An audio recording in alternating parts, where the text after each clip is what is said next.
A group of us in the Boston-Cambridge area hold that the activities of such organizations inside and outside South Asia need to be closely watched, their arguments, often spurious and misleading, seriously challenged, their spread checked, and their fueling of divisiveness and violence stopped.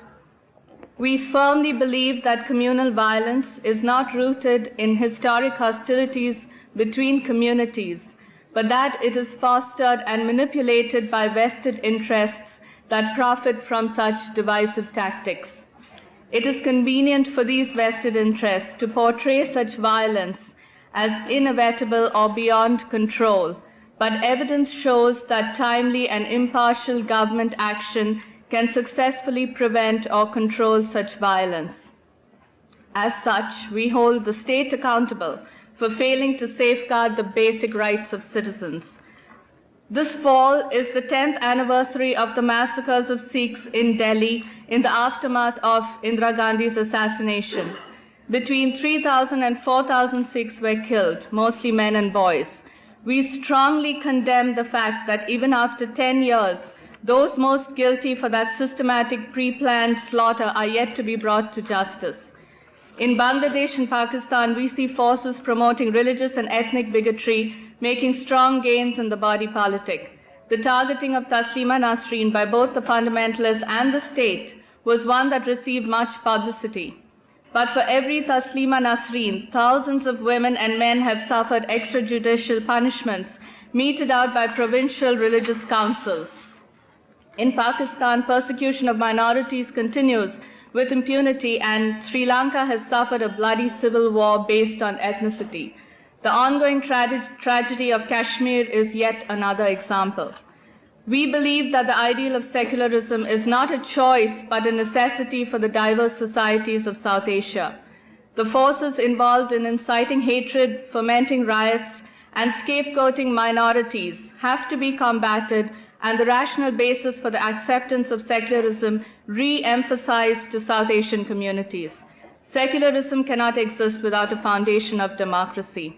We believe that democracy is more than the ritual casting of votes. Rather, it is the guaranteeing of equal rights and privileges for all citizens, which precludes the persecution of any group on the basis of religion, ethnicity, language, caste, or gender. Since our inception, the Alliance has organized lectures, panel discussions, and screening of documentaries, and hosted cultural events and exhibitions on social, cultural, economic, and political issues in South Asia. We meet every week. A sign-up sheet is being passed around, and I invite you to join us. The subject of today's talks is on economic liberalization and the prospects for democracy in South Asia. We are honored to have with us this evening Professors Mohan Rao and Noam Chomsky.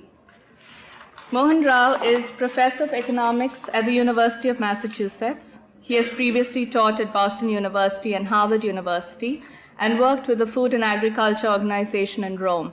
His research and interests focus on problems in economic development, including agrarian institutions, governmental policies on agriculture, industrial labor, and financial liberalization. He is currently working on the economic dimensions of India's environmental problems and on the dynamics of its underground economy. Noam Chomsky is well known to almost everyone in this room, so I will just say that he is Professor of Linguistics at MIT, a longtime incisive critic of undemocratic institutions, and an important ally in struggles against authoritarian regimes and achieving conditions for human dignity. And now to our first speaker, Professor Mohan Rao.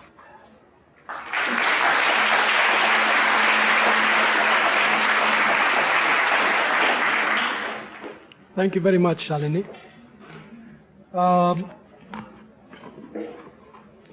Let me start by thanking the organizers of this evening's deliberations for inviting me to participate.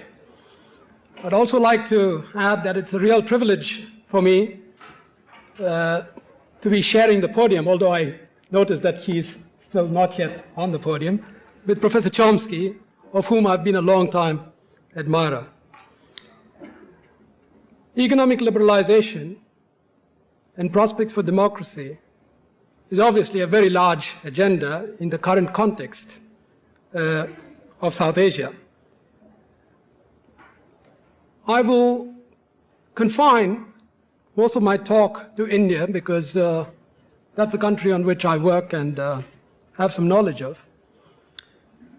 The 80s have seen momentous political changes in India. And the past 3 years have also seen a very major attempt to shift economic policy. And all I can hope in the space of the time that I have is to nibble at some aspects of both of these problems. By way of guiding you through my talk, I thought it might be useful to lay out an outline to let you know the ground that I will be covering this evening. I find it necessary to start with an overview of the 1980s economic growth process, because I think that's where many of the problems originated. And I shall try to lay out my arguments as to how the economic crisis arose in 1991. Following this, I will try to give you my own reasoning as to the source, the impetus for the economic reforms that have been undertaken not only after 1991, but also through the 1980s. Following this, I'll give you a few propositions concerning the political contestations that have taken place in the 80s and early 90s. Then I will give you a rather necessary but perhaps boring listing of the main actions taken by the government in the past 3 years concerning the economy and their impact to date. And I'll conclude with a few words about the prospects for growth, distribution, and of course democracy. Growth in the 80s. Well, most of you, I'm sure, are aware that the 1980s were the lost decade of development in most third world countries, but not so in India.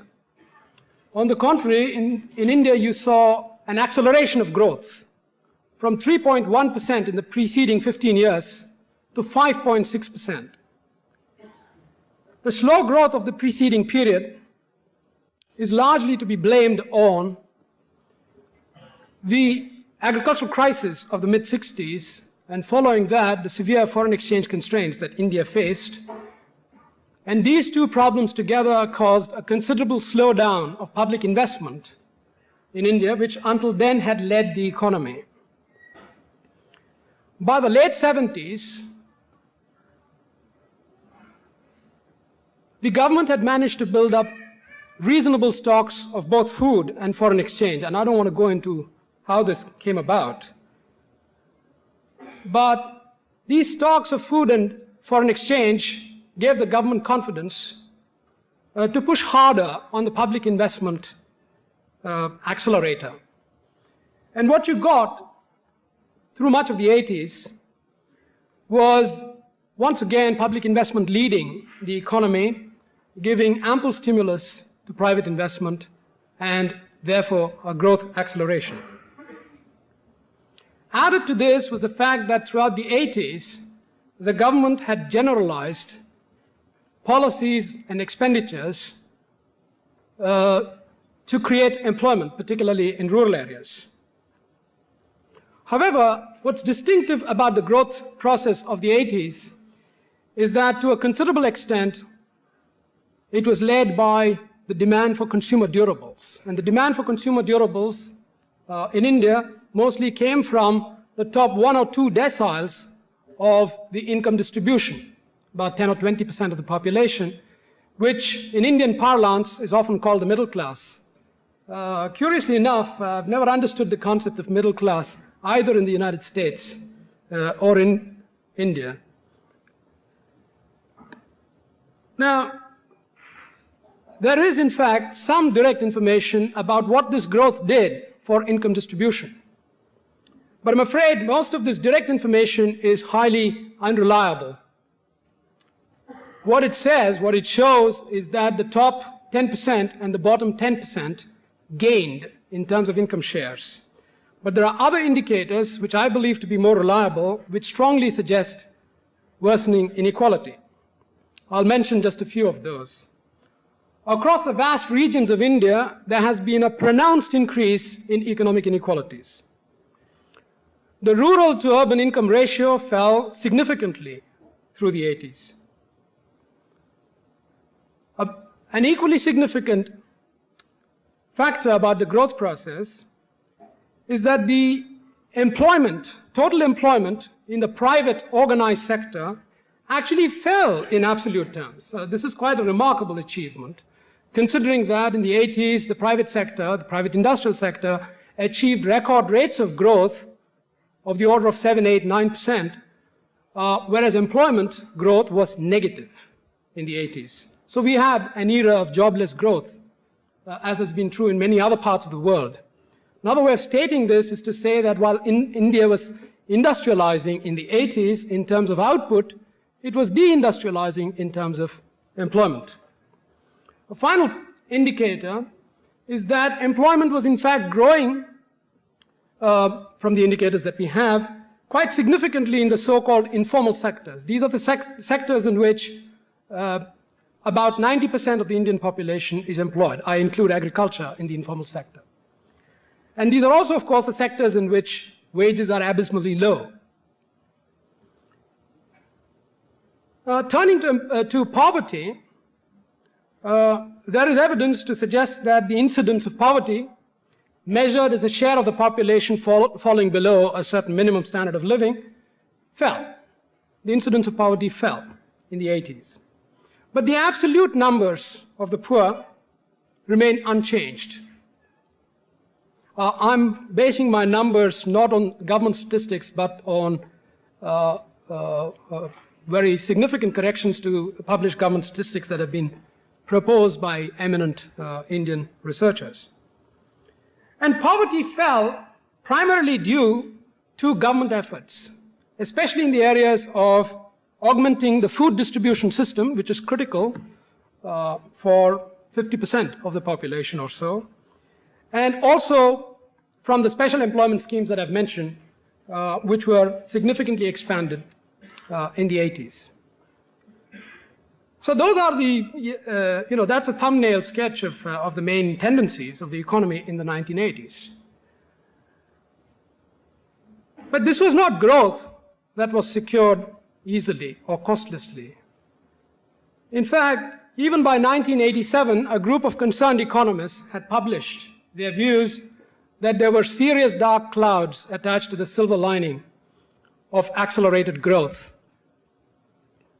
India appeared to be heading the way of many other third world countries by this time, only about 8 or 10 years later. Trouble was brewing on both the internal and external fronts. And I want to take a few minutes to talk about these troubles. First, the external front. The external debt absolutely ballooned from something like $21 billion at the beginning of the decade to $70 billion at the time of the crisis. The debt export ratio doubled and the debt service to export ratio tripled. Exports were growing all the time, but imports grew considerably more rapidly. And throughout this period, the export deficit was being financed by increasing resort to short-term credit. Hot money, including hot money from non-resident Indians, became an important crutch to support the balance of payments. And a lot of this money was being secured increasingly on harder and harder commercial terms. Finally, the Gulf War added between $1 and $2 billion to India's external liabilities. This was patently unsustainable, and the momentum was bound to be cut off sooner or later. I should like to note two factors which were particularly strong behind the growth of external debt. The growth of national income itself was bound to add to import, so that's one factor, the obvious one. But the other, less obvious one, is the fact that import intensity was increasing. And the reason behind this is the fact that a preponderant portion of the gains from growth was accruing to the upper two deciles. and basically this increased the import intensity of production. The other factor had to do with a gradual process of liberalizing imports and other aspects of government regulation.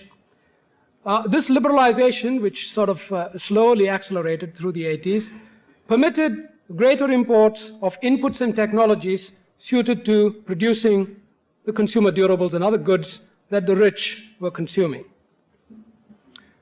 On the internal front, the danger signs were equally apparent on the government front, on the government financial front. There were many pressures on government to increase expenditures. I'll mention just a few of them. Defense expenditures. The Pay Commission Award, which hit particularly hard state as well as central governments in 2 installments through the 80s. The spiraling of subsidies, which arose out of the virtual freezing of prices of fertilizers, food, and electricity. And finally, of course, also the growing expenditures on the so-called anti-poverty and employment programs. Government's response in the face of these growing deficits was to borrow at home and to borrow abroad. One inevitable consequence of this was an increasing monetization of the debt, that is, increasing printing of money, which of course added to actual and potential inflationary pressures. In addition, this served to raise interest costs, and there was a genuine fear of the debt trap, which, as I've already mentioned, responsible economists had been warning the government about from at least 1987. This side of the picture was also headed for a dead end. If you could see it, you would have done something about it.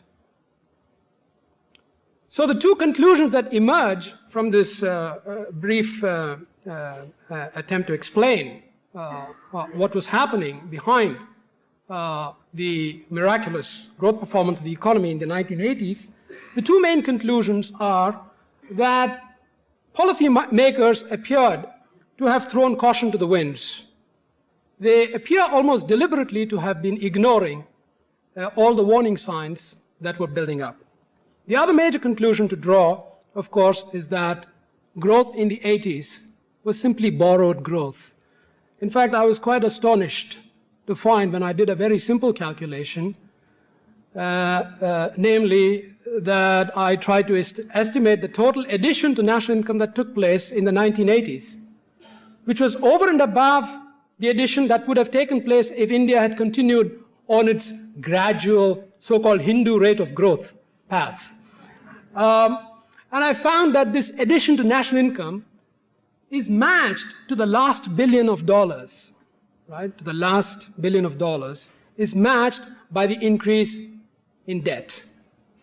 It's almost exactly matched by the increase in debt. Now, if this is not borrowed growth, I do not know what is.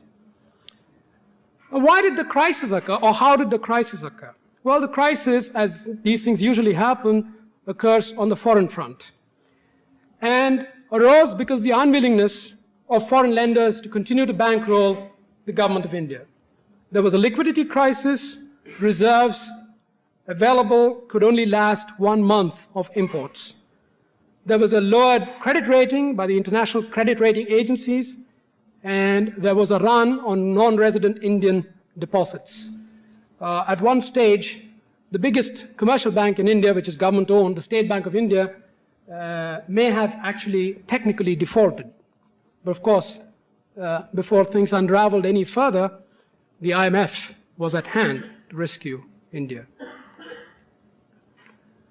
I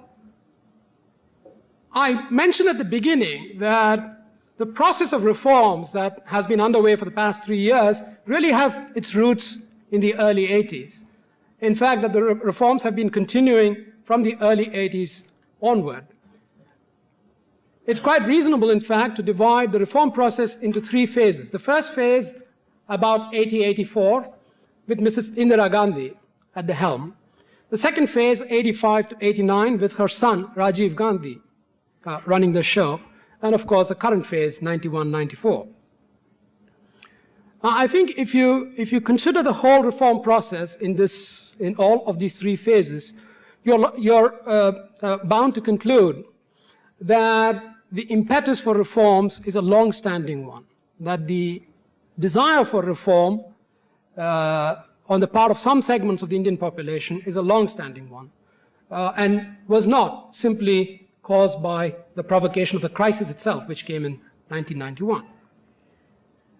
Now, my main argument about growth in the 1980s is that the policies that the government pursued did little to address the fundamental constraints on economic growth in India. In order to substantiate this point, let me first state what I believe to have been, and probably still are, the fundamental constraints on Indian economic growth. First, there are two groups really. The first group of constraints are macroeconomic. And these constraints are food, foreign exchange, and infrastructure.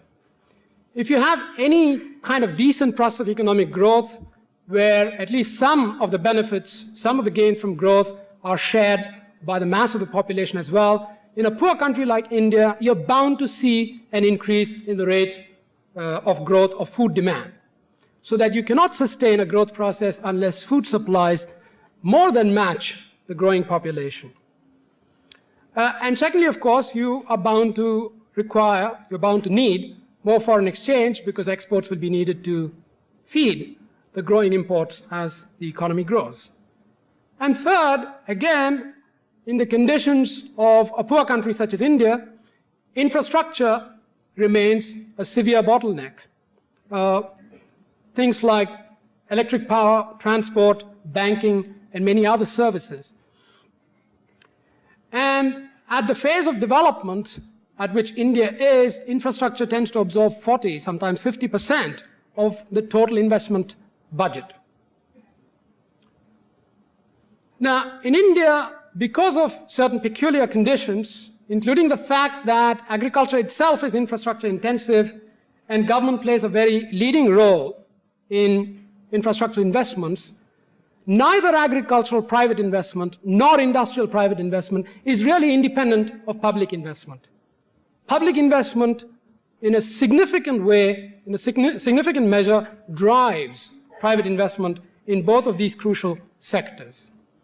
And as long as the problems of public investment are not resolved, it seems to me these macroeconomic constraints are bound to persist.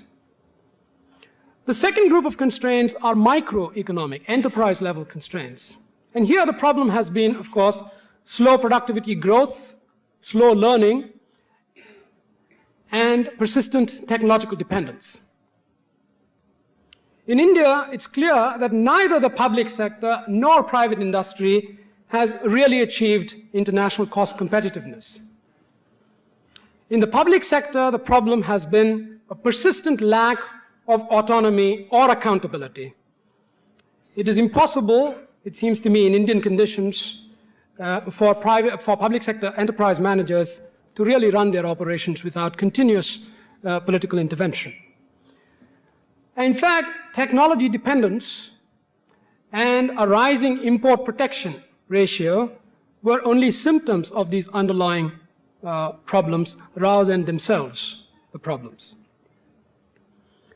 To get back to my main line of the argument, the growth in the 80s did not really address these basic constraints and therefore did not signal a breakthrough or a takeoff into self-sustained growth. The basic facts are that there was no export takeoff, there was no real acceleration in agricultural growth. The explosive growth of current expenditure before long started becoming a severe constraint on the continued growth of public investment. And there was no apparent will on the part of government to tackle the really tough issues surrounding public finance in India, which have to do with blatant and massive tax evasion, continuing growth of the black economy, the ballooning of subsidies, and of course, corruption and waste. So all around, throughout the 80s, there was consensus that breaking these constraints required serious reforms. But there was no consensus on the direction that reforms ought to take. However, the coterie of elite bureaucrats that really acquired an increasing influence on policy making, economic policy making throughout the 80s, had come to the opinion, and this opinion is open knowledge, it's available in the form of numerous government commission reports and so on, had come to the conclusion that the basic thing that was required was to break the microeconomic constraint, and this could be done through major surgery on the system of industrial controls, that is, regulations by the government of private industry. This opinion crystallized along with the continuing and ongoing pressure from the World Bank on the government of India to relax its controls and to make the liberal agenda its own agenda. But there's another very important consideration here, which is, in a sense, a new factor. In the 80s, there was growing support, increasing support from some sections of the business class, the urban middle class, and also some among the intelligentsia and, of course, the bureaucracy, for the set of policies that were being favored by the bank on the one hand, the World Bank on the one hand, and by the top echelons of the Indian bureaucracy. And the reason behind this is an interesting one, if contradictory. These classes, the ones that I've mentioned, benefited, of course, from fiscal profligacy and protected markets as producers. But as consumers, they saw themselves as losing out from the growing production inefficiency and bureaucratic waste and corruption. Paradoxically, the consciousness of this loss from an inefficient system appears to have grown in the 80s, even as the middle class was garnering an unprecedented volume and share of benefits during the high growth period of the 80s. In fact, the consumerist boom of the 80s, which was a new phenomenon in India, appears only to have whetted its appetite and increased its impatience with the status quo. The rest of what happened with liberalization attempts in the 80s need not detain us here, because I think I need to reserve more time for the more current episode. But briefly, Mrs. Gandhi was able to quietly push for reforms and up to a point succeeded. And the reason why she succeeded in a measure much greater than her son did, and I'm going to talk about that in a moment, was, I think, because she had established an image as a champion of the poor over the preceding 12, 13, 14 years or 15 years that she had been in power. Rajiv's plans for liberalization when he came to power were rather more ambitious. And he had the chutzpah to publicize his proposals and programs in the loudest possible manner. And very soon, in fact, in the space of a few months, he ran into heavy political weather within his own party, the ruling Congress party. But in good time, that is, I'm now talking about the period 87, 88, his plans came to be seen as pro-rich and pro-urban. And there was considerable mobilization, especially of the so-called rural lobby, against this India versus Bharat program. Bharat is the Indian word for India. And this mobilization appeared to have been quite successful in halting Rajiv in his tracks. I'm not suggesting that liberalization came to an end, but certainly the scale and the momentum that Rajiv hoped to achieve had been checked very seriously. Before I turn on to what's been happening in the past 3 years, I would like to say a few words about political developments in the 80s. What is clear is that new sources of political divisiveness entered the scene. These were based on region, religion, ethnicity, and caste. And these represented challenges to secularism, the secular constitution, challenges to central power, and also challenges to caste-based monopoly and privilege in office holding, in education, etc. And many of the mobilizers of these movements, for their own reasons, saw the state not as a part of the solution, but rather as an active part of these problems. And there are several reasons why they were justified in doing so. For one thing, the state chose repeatedly to selectively designate various of these problems or movements as, quote, law and order problems. And its response in every such case was to resort increasingly to repression and police powers. But simultaneously, civil society itself, outside the state, was showing increasing impatience with such niceties as human rights. And thus you witness growing resort to violence on the part of various segments of the population as well. It's interesting that in the face of this seemingly growing set of problems of divisiveness, the middle class was faced with a kind of paradox. On the one hand, it seems to me, the middle class was quite sure that an over-centralized and inflexible state was responsible for bad economic management. On the other hand, the middle class was wont to see that law and order problems, growing law and order problems, were symptoms of a weak political center. And that is a paradox that the middle class had to contend with. And this growing impatience with the slow wheels of India's democracy on the part of the middle class, in my opinion, largely explains their receptivity to the anti-secular and anti-poor politics of ultra-nationalism, which became a force to reckon with as the 80s went along. And the ultimate promise of religious ultra-nationalism was to make law and order cheap.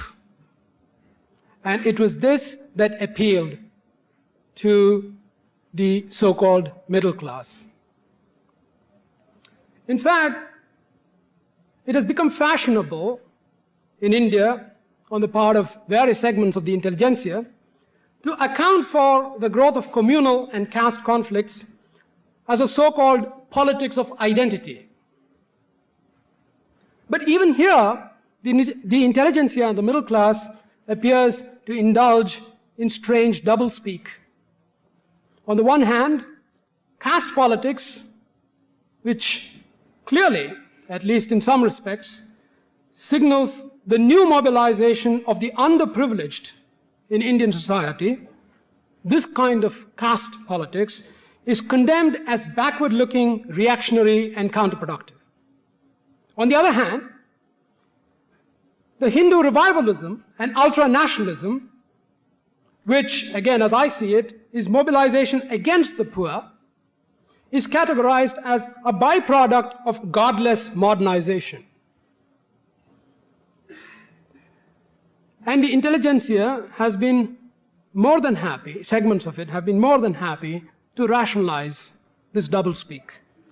I will quote the eminent Indian sociologist T.N. Madan by way of an example.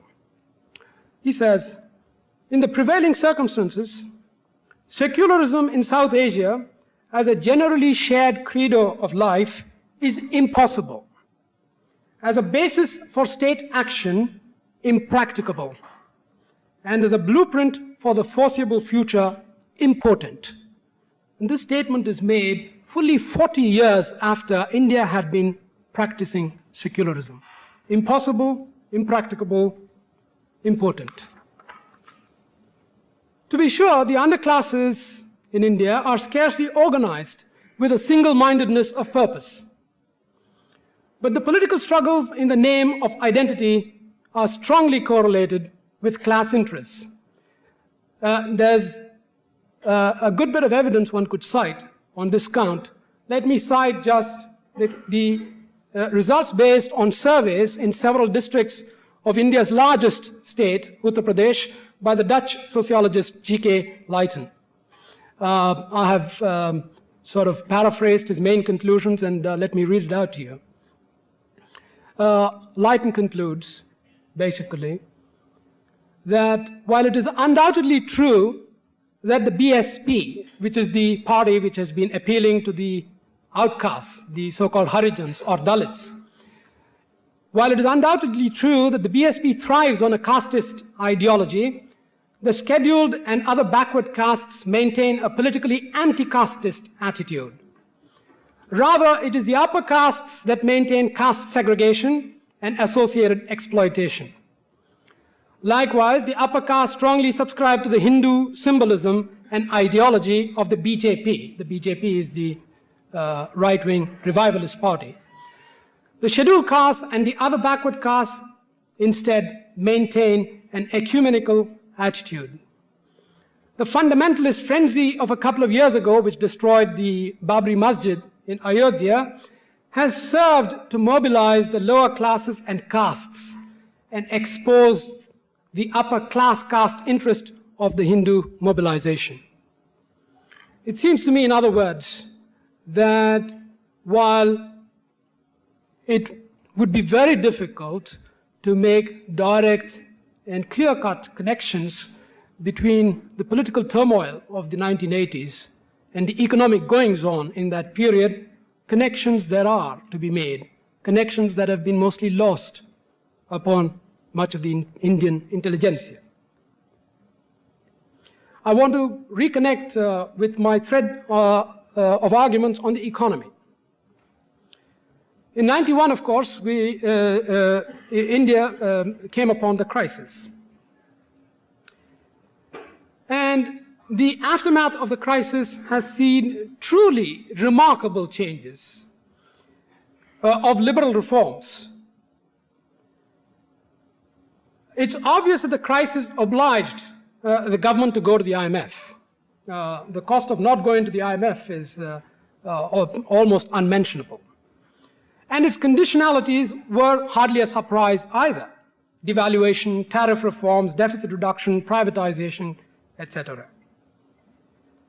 However, it's important to underline that India embarked upon these reforms from a position of considerable weakness, much like many other third world countries have done in the past dozen or so years.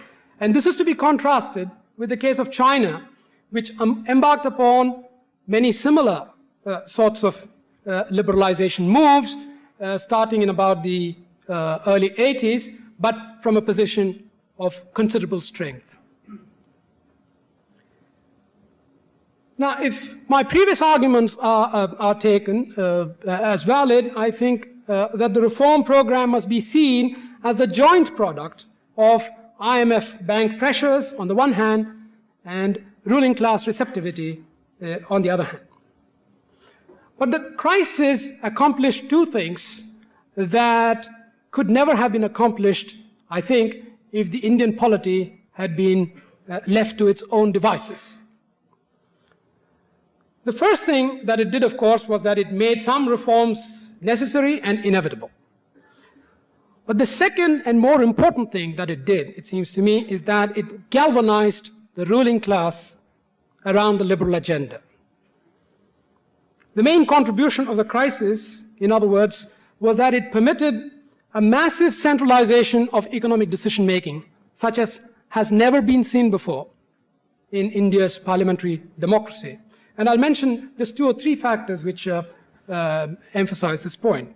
First, key decisions were made by a small bureaucratic elite together with the executive.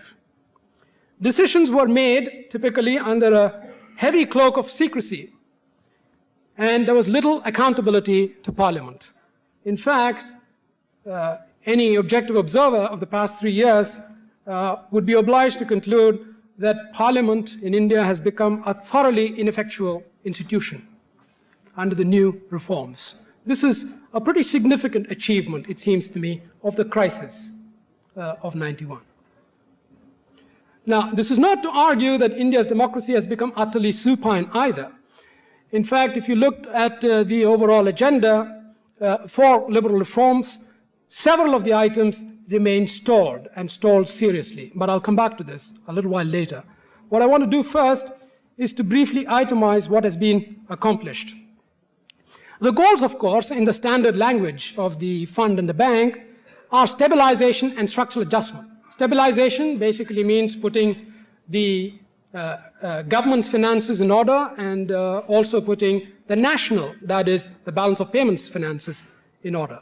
Structural adjustment, on the other hand, is to do anything necessary and desirable to create the basis for renewed growth. The standard liberal diagnosis, which is applied more or less in routine fashion worldwide, assumes the following. It assumes that higher growth comes from higher investment, and higher investment is best delivered by the private and foreign capital sectors. Investment requires savings, and savings, of course, comes from higher profits. And this means government's first obligation is to create the right conditions for producing higher profits. In particular, this means higher wages and taxes on the rich are so many obstacles for growth. So are regulations in the name of the public good or in the name of poverty reduction. A privatized economy requires flexible financial markets and flexible labor markets. Flexible labor markets being nothing but a euphemism for preferably a supine labor class. And finally, of course, institutionalized bargaining power, such as has been prevalent in India with some amount of active support and some amount of active government control at the same time, is bad for growth. So this is the basis of the liberal diagnosis. And the instruments of policy flowed from this diagnosis in a very predictable fashion. First, with respect to stabilization, the government of India devalued massively to try and restore the trade deficit. It cut expenditures, public expenditures, significantly, but more especially public investment, in order to restore the fiscal balance. And finally, it clamped on monetary restraints to hold down inflation. With respect to structural adjustment, again, the government of India followed the textbook. Tariff and quota cuts to ensure international competitiveness, deregulation and delicensing to free up domestic capital, lifting restraints on foreign capital inflows, privatization of public sector manufacturing to ensure efficiency, privatization of infrastructure sectors for the same purpose, and upward revisions in administered prices for both fiscal and efficiency reasons. I should now point out that many of these measures have not really fully taken off yet. But there are a number of respects in which the government has indeed succeeded, and succeeded very well. I'm now talking about the implementation of these instruments. The first area of success is the simplification of the tax system. A second is a massive sweeping away of bureaucratic hurdles to investment. There still remain some hurdles, but many of them have been swept away. Third, there appears to have been some signaling from the government to public sector managers that they will have to generate profits, generate surpluses through higher efficiency. And finally, a significant export thrust. A significant export thrust has also been achieved. But of course, the proof of the pudding is in the eating. And what we are interested in knowing is, what have these achievements in terms of policy implementation meant for the economy? I think here, the least one can say is that India has not become a basket case yet, as indeed has happened in many other instances where policy has been administered under IMF bank tutelage. For example, India has not suffered negative rates of growth in the past 3 years, nor has the inflation rate galloped away. Up and down, yes, but it hasn't galloped away. And if you look behind these two basic observations, you would conclude that the primary reason why the worst hasn't happened to India is because of the basic insularity of the Indian economy. The Indian economy, even after the reform, has continued to remain a fairly closed economy in comparison to most other world economies. This would be a purely sort of negative statement on the success. But there are no positive statements to be made. Because even after 3 years, the targets that the government itself set are nowhere near fulfillment. Whether you take fiscal deficit or investment growth or GDP growth or inflation, the government has persistently fallen short of the targets set. And the most important instance here is the case of the fiscal deficit. In the last budget, presented in March 94, the government effectively conceded defeat on the fiscal deficit, which the bank, the fund, and the government of India itself have always insisted is the litmus test of the success of the stabilization program. So, by its own standard, the government appears to have failed, at least in this regard, to stabilize the economy. And indeed, there is a very strange problem that has appeared on the Indian scene. India today has $18 billion worth of accumulated foreign exchange reserves. And the Reserve Bank of India, the central bank of the country, has no knowledge how to tackle this problem. Now, you would think for a country which went nearly bankrupt on the foreign exchange front, having $18 billion in the bank would be a blessing. It isn't so. The reason is, one way to tackle the foreign exchange surplus would simply be to allow the Indian rupee to appreciate. But if the Indian rupee were allowed to appreciate today in proportion to the amount of accumulated reserves, and mind you, this is the right thing to do for somebody who believes in the market, in the free market. If the Indian rupee were allowed to appreciate, then of course, India may suffer a very severe case of deindustrialization post-haste.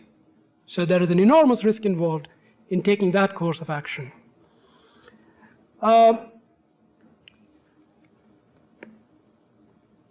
There are many other indicators that I could mention to underline again my main point, that there are no positive signs of achievement under the liberalization program. The most important here is that industrial growth has averaged only 0.5%, in fact less than 0.5% over the past 3 years. So much of the success, quote success, in terms of not suffering severe declines in GNP can be accounted for by an extraordinary string of very good monsoons over the past 5 or 6 years that India has been lucky to experience.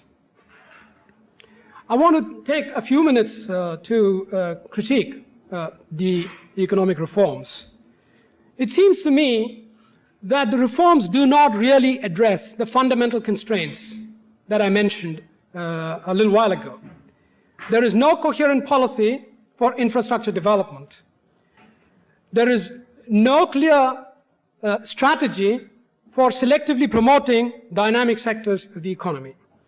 And there is no plan whatsoever for agricultural development. Instead, the government has taken the attitude that the best thing for it to do is to wait for private and foreign capital to do the trick. But if you looked in this direction, there is not much to be optimistic about. Domestic industry in turn has taken a wait-and-see attitude because it seems that many other policies are in store and private capital isn't willing to go ahead with big new projects unless it is sure which way the wind is going to blow. There is also a significant fear of loss from making new investments on the part of domestic capital because domestic capital is now faced with potentially increased competition from foreign capital. Foreign companies, on the other hand, have been more than willing to invest in areas that are not priority areas for the people of India. For example, foreign investment has been not at all shy getting into areas where brand name image matters a great deal. Consumer products which are mass marketed, but which indeed have been produced by domestic capital for a long time. In other words, foreign capital is not shy about getting into low priority areas where they can grab a piece of the action quickly and easily. When it comes to really critical sectors, for example, such as power, infrastructure, transportation, and so on, foreign capital is willing to enter only on its own terms. I need only mention the case of the infamous Enron power project in Maharashtra, where the government of India has given sovereign guarantees, pledging, in other words, the budget of the state and ultimately of the center, to guarantee a 16% return on equity, to guarantee raw material supply, to guarantee revenues, and to guarantee virtually everything that is required to run a business. It seems to me that Enron is not an exception. It may well be the precursor of more bizarre such stories to come. Now, even if investment, private and foreign, should pick up, the emissions that I've already mentioned may prove very costly for the Indian economy in the long run. In fact, it seems to me it is only to hedge their bets that Government of India, the policymakers, have taken a surprisingly Keynesian turn these past 6-7 months. It seems the Government of India has abandoned its earlier hope to bring down the deficit. With growth remaining sluggish, instead, the government has resorted to tax cuts as a way of stimulating the economy. But of course, in the current regime, tax cuts mean tax cuts for the rich. The government, in other words, is hoping that the rich in India will spend their way into lifting the economy out of its current stupor. Meanwhile, areas of reform critical to the liberal thrust remain unimplemented. I'll mention just a few. An exit policy, that is, a policy which allows employers to fire workers at will. An exit policy has not even been designed, much less implemented. The program of privatization has been hung up in scams and scandals. There is no sign that corruption has been curbed. Capital flight continues in the form of so-called hawala transactions. These are black market foreign exchange transactions. Misinvoicing of trade, the gold trade, and drug trafficking. Export incentives under the new regime have in fact been abused to bring back funds stashed away abroad in the 80s. On the infamous Harshad Mehta scam, a $5 billion financial scam involving numerous high officials, the Joint Parliamentary Committee's report has been all but ignored. Major foreign multinational banks, including American banks, whose names are well known, were the key players in engineering the scam. But these banks have been allowed to go away virtually scot-free. All they got was a slap on the wrist, when in fact many responsible members of the opposition had been calling for a withdrawal of banking licenses to the concerned offenders. The so-called human face of structural adjustment is nowhere to be seen. Appropriations for the social sectors, including health and education, are down. So are expenditures for rural development and employment schemes. Finally, unemployment. Unemployment data in India is notoriously poor and always appears with a very substantial lag, such as it is. But a survey by the Economic and Political Weekly of Bombay shows that employment in the sample surveyed declined very sharply in large firms between 1990 and 1993, hence continuing the trend of deindustrialization in terms of organized sector employment that I mentioned earlier. Already at the beginning of 1990, there was a backlog of 35 million unemployed. This is not counting the very large fraction of the labor force that is underemployed, working on part-time jobs, seasonal jobs for a few hours a day or what have you. The backlog of 35 million unemployed is expected to more than double by the year 2000. That's roughly 70 million workers. 70 million workers, that's more than the population of the large West European countries, let alone their labor forces. Let me therefore end up a few conclusions. There have undoubtedly been some gains from the reform, particularly in terms of scaling down the license, permit, control, bureaucratic system. But I think it's more than doubtful that the reforms have laid the groundwork for a new era of growth.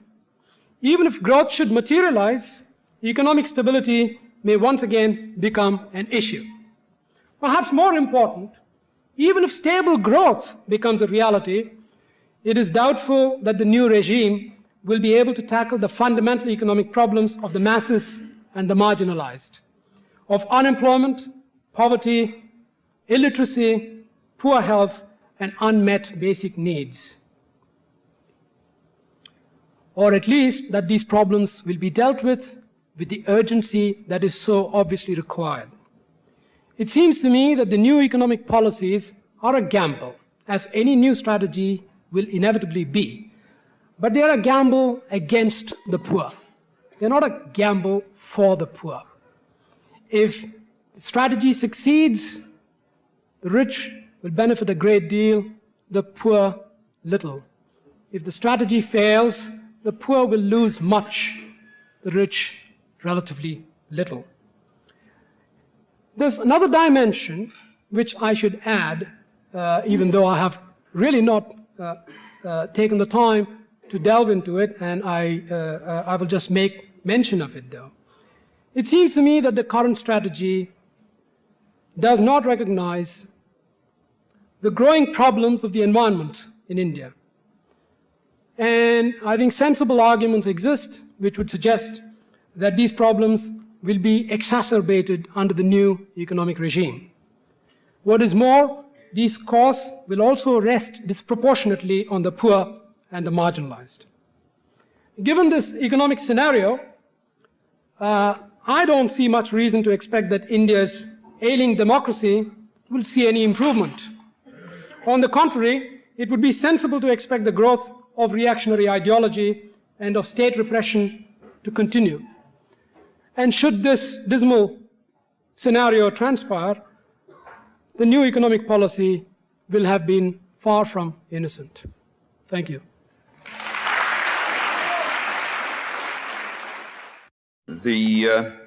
With regard to economic liberalization and democracy, there's a kind of conventional view.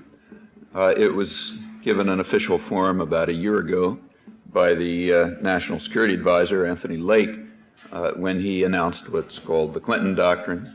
The Clinton Doctrine states that we are now going from containment to enlargement. During the Cold War era, we contained a threat to market democracies, but now we will proceed to expand their reach. That's the prospects for liberalization of democracy, very bright for both of them. That was, of course, greeted with considerable awe and acclaim. It's standard, it's unchallenged, here at least, so much so that it would be superfluous to waste much time with quotations. In my view, it's false in every respect. I think in the real world, democracy and markets are under quite sustained attack, including the industrial democracies, with the most powerful of them, in fact, leading the attack. As for changes in world order, there are some, I don't think of the ones that Lake is talking about, and some of them are quite important. But much more important than the changes, in my opinion, are the continuities, which are pretty dramatic, and I think they go back for centuries in many respects. And I think they're not only more striking, but also worth a lot more attention, because they carry lessons with them. The continuities arise from institutions. The institutional structures are quite stable, and therefore the tendencies are likely to persist. So I think we should not ignore them. Well, I want to look at a few of these questions. I'll focus a bit mainly on South Asia, but I think it's the same everywhere we look. There is a view of world order which is quite contrary to the one that Anthony Lake described, that this great future for democracy and liberalization. Actually, it was put rather nicely by, of all people, Winston Churchill at the end of the Second World War, when he described, I think, the way the world works with admirable precision. He was describing the world that was then being planned, or at least that he hoped was being planned. Actually, it was being planned a little bit differently than he expected, but he was hoping to be a partner in the planning, not recognizing where England stood with relation to power at that time. He said that the government of the world must be entrusted to the satisfied nations. If the world government were in the hands of hungry nations, there would always be danger, but none of us have any reason to seek for anything more. The peace will be kept by people who live in their own way and are not ambitious. Our power placed us above the rest. We are like rich men dwelling at peace within their habitations, and therefore we have a right to rule. That's the way the world ought to be, and will be, he said. And that's reasonably accurate, except for his misconception of Britain's role. Southeast Asia was much on Winston Churchill's mind at the time. He was, of course, desperately seeking then to hang on to the empire, including the crown jewel. He recognized, of course, that this would be a lot harder than it was the last time he had to face this problem during the First World War, when Churchill was colonial secretary and Secretary of State in the War Department. And then, too, there was a problem about how to hang on to the empire. Britain had been seriously weakened by the First World War, but it was still and it recognized they would have to go through early stages of what's now called decolonization. And that meant both a diplomatic and a military aspect. The diplomatic aspect was outlined during the war by Lord Curzon and the Parliamentary Commission. They recognized that England was no longer in a position to control the colony, to really rule the colonies directly as in the past. It would therefore have to set up what they called local facades that would technically govern decolonization, but that Britain would continue to rule behind what they called constitutional fictions of various sorts. Still, the local facades would do the direct management and would give an appearance of independence, which they hoped would facilitate British rule. Of course, there had to be a mailed fist in the background, and that was discussed too. And again, Britain was no longer in a position to rule the whole colonial world by direct military occupation. It was just a week after the First World War. But new technology was coming along, which they hoped would help, primarily air power. This was the time when air power was just coming into, operation, and it was recognized right off that that would be a way to control civilian populations. Actually, it was pioneered by Woodrow Wilson in his invasion of Haiti, where the Marines, for the first time, I think, ever carried out coordinated military actions against civilian populations using air power. And the British got the idea. They decided that air power should be used to control the populations and maintained that view. About 10 years later, in the early 30s, during the disarmament, there were a couple of disarmament conferences, England fought very hard to prevent restrictions against the use of aircraft against civilians. The reason was explained by another British statesman, Llyod George, after Britain, when he was congratulating Britain on its success in blocking any such conditions. He put it pretty pithily. He said, we have to reserve the right to bomb niggers. Niggers is the word for everyone outside of, the white rich people, and in internal documents. So we have to reserve the right to bomb niggers, and therefore it was necessary to make sure that there be no constraints against the use of aircraft against civilians. Churchill had his own ideas about this. They actually came up when he was Secretary of State in the War Office around 1920, Britain was having problems holding the empire, and the Royal Air Force in Cairo sent a request to the government for authorization, as they put it, to use a poison gas against recalcitrant Arabs as experiment. The recalcitrant Arabs in that case were mostly Kurds and Afghans. The India office was a bit uneasy about it. They were having a hard enough time controlling the population anyway, and they thought that poison gas would, even if it was used somewhere else, would arouse all sorts of opposition. Remember, of course, that this is after the First World War. Poison gas was considered, the ultimate atrocity. Churchill, however, was quite outraged by what he called the squeamishness of those who are unwilling to use poison gas against uncivilized tribesmen, and he urged that it be done. It would create a lively terror, he said, and would permit the control of the niggers. Well, those are themes that are also persistent. They run right up to the present day, and there are good reasons for them, and we can expect them to continue. In the mid-1940s, the situation was a bit different. Holding on to the empire was going to be much harder because the United States, first of all, Britain didn't have the power, and also the United States really wasn't interested. It wanted, the U.S. was then running the world, and it wanted what's called an liberal international economy, meaning one that it could run, since it had just overwhelming power. And those who know that they are overwhelmingly powerful generally tend to be in favor of a certain kind of liberalization, figuring that they can win in the competition, certain kind. I'll come back to that. Churchill was hoping for an American partnership in running the world, but Washington had a rather different view, which was expressed a bit later by Dean Acheson in private discussion. He said that during the Kennedy administration, he said, Britain is our lieutenant, and then he added, the fashionable word is partner. They're supposed to hear the fashionable word, but we understand the real word. And given the power relations, of course, that's what happened. Well, going back to Churchill's maxim about how the world should be run, it's necessary to add two important qualifications to it. One is his statement about the rich men lacking ambition is completely false. The rich men are very far from lacking ambition. There are always new ways to enrich oneself and to dominate and crush others. And in fact, the economic system requires that they be pursued, or else the laggards drop out of the game.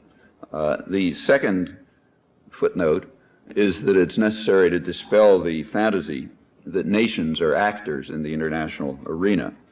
So it's not a matter of the satisfied nations running the world, because nations aren't actors at all. This is just the standard doctrinal camouflage for the fact that within the rich nations, as within the hungry ones, there are enormous differences of wealth and privilege and power, and they translate into control over over state power. Well, when we peel away the remaining veils of delusion from Churchill's prescriptions, we do get the principles of world order when he wrote, and centuries earlier and today. The rich men of the rich societies must rule the world, competing among themselves for a greater share of the spoils, and mercilessly suppressing those who get in their way. And they are to be assisted by the rich men of the hungry nations, and others are supposed to serve or suffer. Actually, these are truisms. They were truisms, for example, to Adam Smith over 2 centuries ago, the much misrepresented hero of contemporary triumphalism. He pointed out that the rich men will, of course, follow what he called the vile maxim of the masters of mankind, all for ourselves and nothing for anyone else.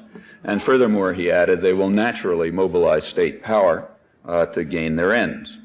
In his day, it was the merchants and manufacturers of England who were what he called the principal architects of policy, state policy, and they designed that policy to ensure that their interests were, in his words, most peculiarly attended to, however grievous the impact on others. The others included the people of England. He didn't really have the statistics to prove it, but he guessed, and was probably right, that the policies that were enriching the merchants and manufacturers were harming the people of England, but that's irrelevant because nations aren't actors. But of course, the main victims, he pointed out, were the colonies, and he wrote quite bitterly about what he called the savage injustice of the Europeans, referring particularly to India, of course, which was already being devastated by British savagery in his day, as he was well aware and as he condemned quite graphically. Well, today, the principal architects of policy aren't the merchants and manufacturers of England. They're huge corporate and financial institutions, increasingly transnational in scale, and they and their ideologues preach a version of economic liberalism, but actually it's a double-edged version. It's markets for the poor, but state intervention and the powerful welfare states to protect the rich from any market discipline. Actually, that is another theme of world order that goes back to the 18th century, essentially without change. It'd be very hard to find anyone, except way out on the margins, maybe somebody like Richard Cobden, who was literally in favor of free markets. Almost everyone is in favor of a particular version of free markets for the poor, because then they can be more effectively robbed and controlled, but certainly not for us. We want state power, just as to protect us from market discipline, exactly as in the days of Adam Smith.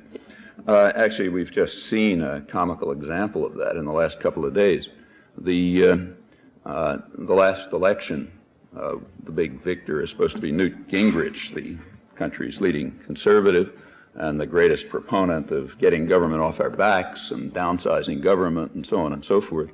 When the New York Times did a front page story a couple of months ago on this rising tide of conservatism throughout the country, they quite reasonably picked his district, Cobb County, Georgia, under the headline, Conservatism Flowering in the Malls. This is a very wealthy suburb of Atlanta, very carefully insulated from any urban infection, where people pursue what the Times called their entrepreneurial enthusiasms and their love for the free market and so on. There's a small footnote to that one, too. Cobb County gets more federal subsidies than any county in the country, with two interesting exceptions, namely the two that are right in the state system itself. So they don't get as much as Alexandria, Virginia, like where the Pentagon is and so on, and not quite as much as the Florida home of the Kennedy Space Center. That was another scam developed by Kennedy to try to rip off the public and make them support folks like us around here through the medium of fooling them into thinking it was important to see some clown walk on the moon for a while. So if you move out of the state sector completely, then Cobb County actually gets more federal subsidies than any part of the country.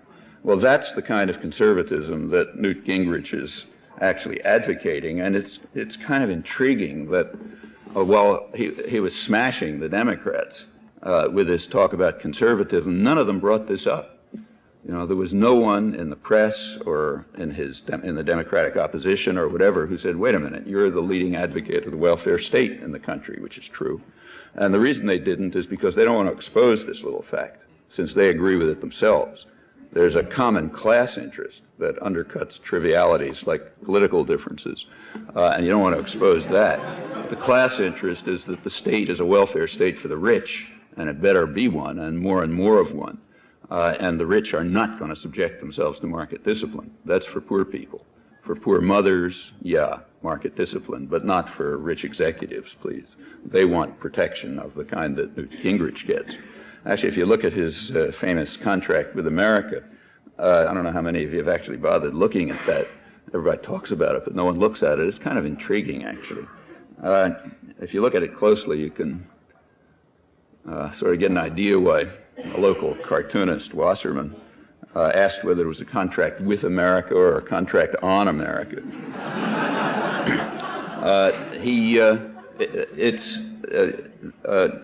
It calls for very clearly, rather explicitly, I must say, it doesn't hide a lot.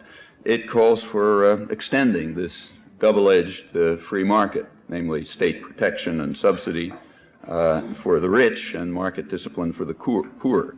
So it calls for cuts in social spending and cuts in health payments for the poor and the elderly, denying aid to children of mothers on welfare, cutting welfare programs for the poor. Meanwhile, it quite explicitly calls for increasing welfare to the rich, and in the classic fashion, one by regressive fiscal measures and the other by outright subsidy. The regressive fiscal measures, which are supposed to conceal the fact that these are welfare payments, are things like tax exemptions for gifts and estates.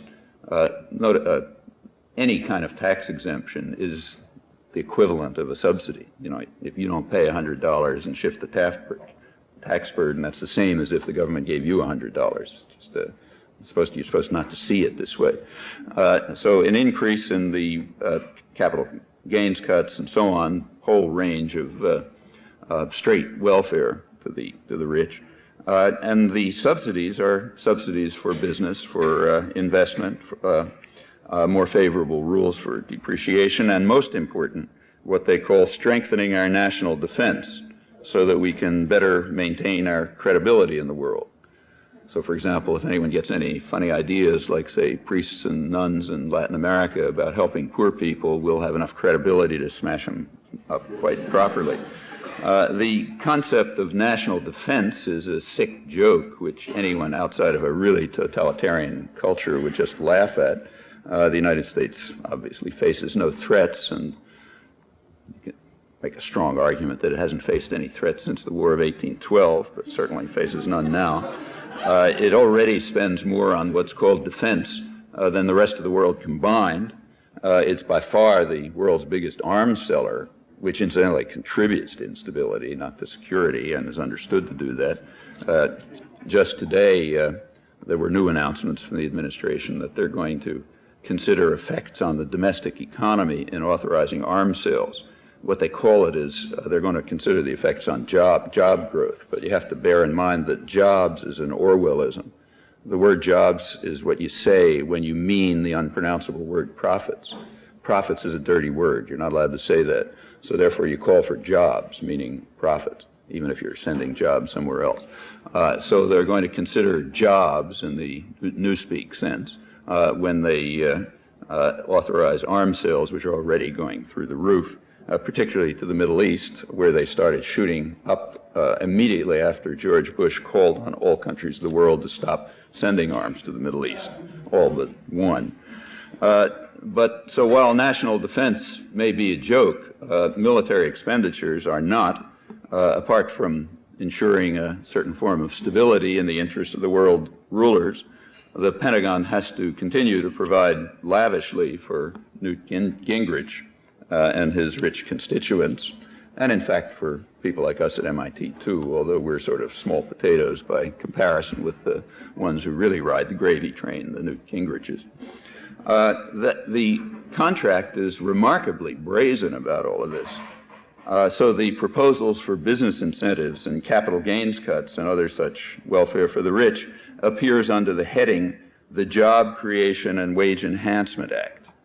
Well, it actually does include a provision for measures to create jobs and raise worker wages. However, there's a word added. It says unfunded after that.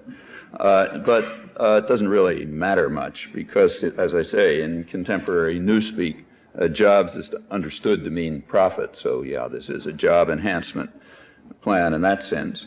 And it's a job creation proposal, and it'll continue to enhance wages downwards as they've been proceeding for some years, thanks to very explicit social policy. Well, that's this Gingrich is not really breaking any new ground. This was a policy that was, I mean, it's always been there forever, but it reaches a peak now and then.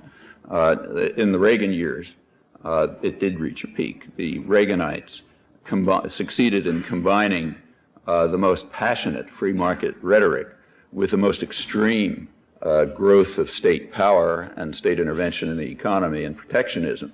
And in fact, they were perfectly well aware of it. I mean, the state expenditures relative to GNP by 1983 were about, I think, a third higher than they'd been a decade earlier. And they boasted to businessmen about what they were doing for them. So, for example, James Baker, when he was Secretary of Treasury, announced to a businessman's convention with great pride that the Reagan administration had introduced more import restrictions than any of its predecessors, which was true, but overly modest. In fact, it was more than all of its predecessors combined. They had doubled the percentage of imports subject to one or another form of restriction. The restrictions are often called voluntary, but when the biggest mafia on the block tells you voluntarily to do something, you do it, you know. And voluntarily, they were allowed to get voluntary export restrictions from nice forthcoming people like Japan to allow the American steel industry and automobile industry to reconstruct behind high protectionist walls as they developed in the first place.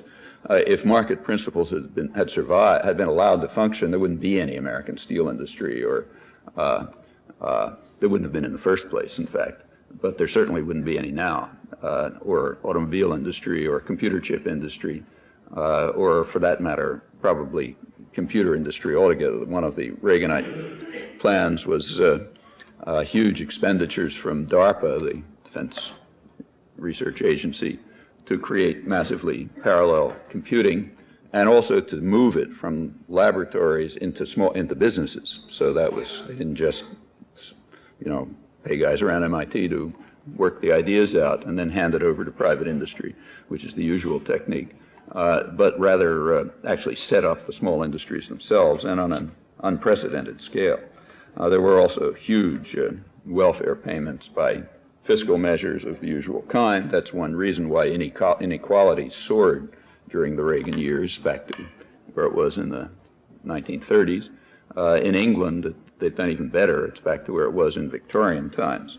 There are, and this shows. So, for example, there are two areas of the world where hunger has actually increased in the 1980s. One is sub-Saharan Africa, and the other is the United States. And that's pretty remarkable when you think that this is by far the richest and most privileged country in the world.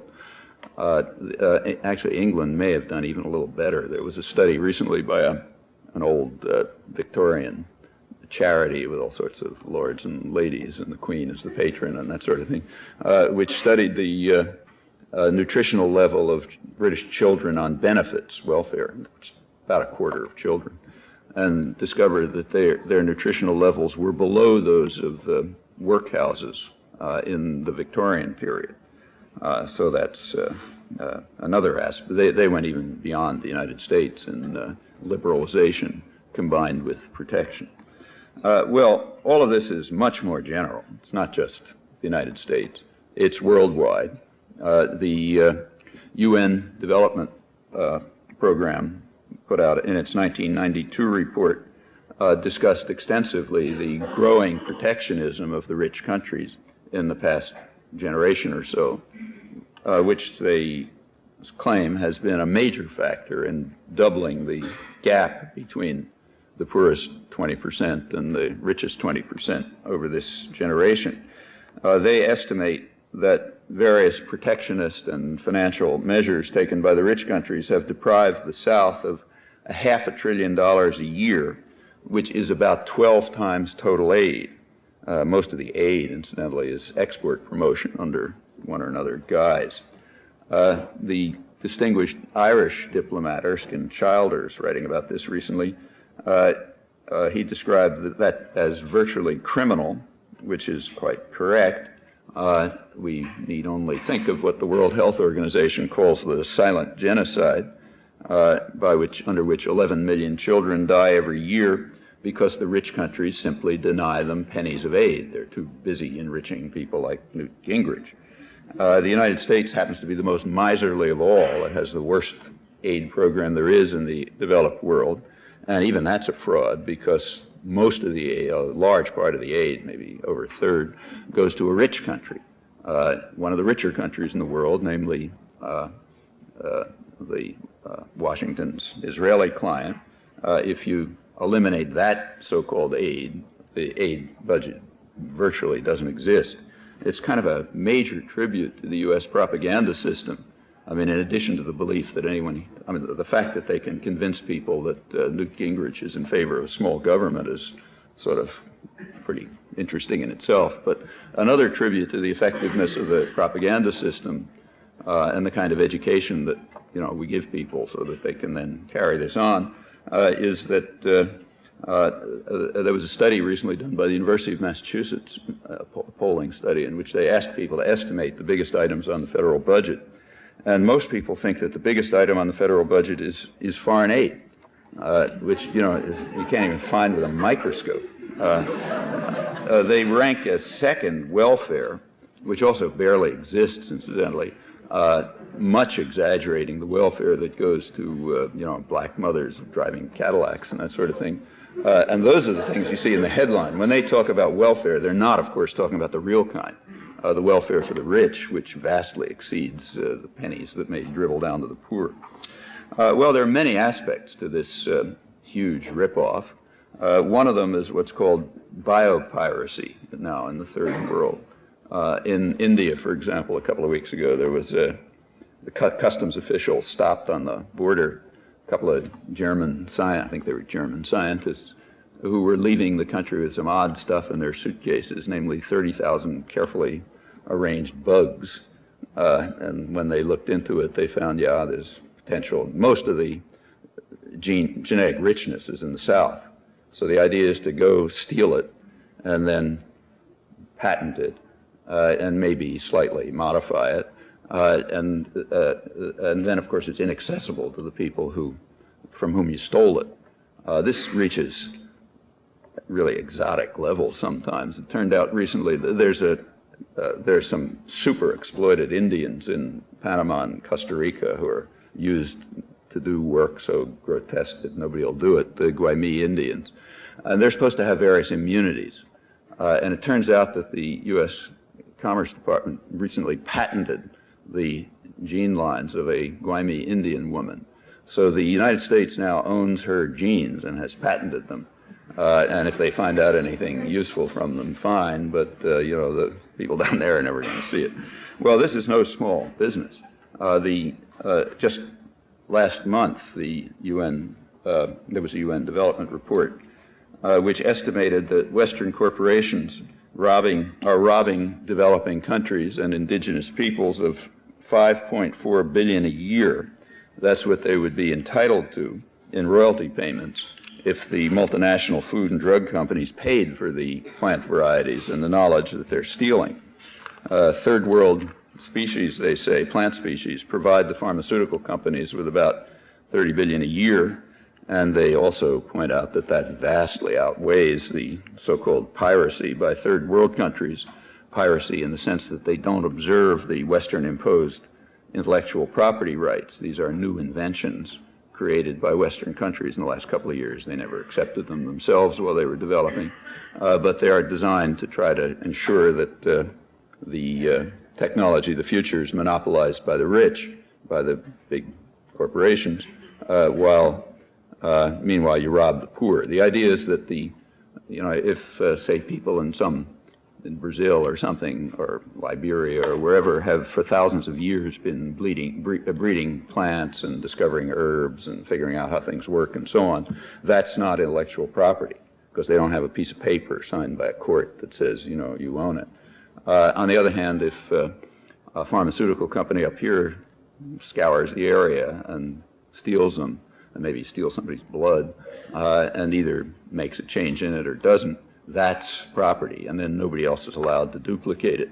These property rights aspects of the GATT agreement now, they're sort of, enshrined in GATT. Not only are they highly protectionist, as large aspects of the so-called free trade agreements are, but they're even counter to economic efficiency and intended to be. So what they're trying to impose on India is particularly upset about this, but they've already given in. They've already liberalized the drug industry, which means give it away. What they were particularly upset about, while some people were at least fighting back, was the change from process to product patents. That's a recent innovation in the West. Product patents means you can't, if somebody makes a product, you can't figure out a smarter way to produce it, and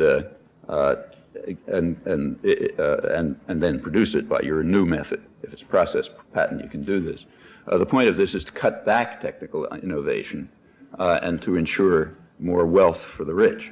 This has nothing to do with markets or economic efficiency or anything else. Actually, these things were tried earlier in the century with well-known results. France had product patents for a while, back about a century ago, and that's one reason why the French chemical industry collapsed and why Switzerland has a big chemical industry. They simply crossed the border where you didn't have so many constraints against innovation. But now it's worldwide, and therefore the rich corporations can slow down, using state power, can slow down innovation and development and ensure control and domination, meanwhile robbing the poor of billions and billions of dollars a year.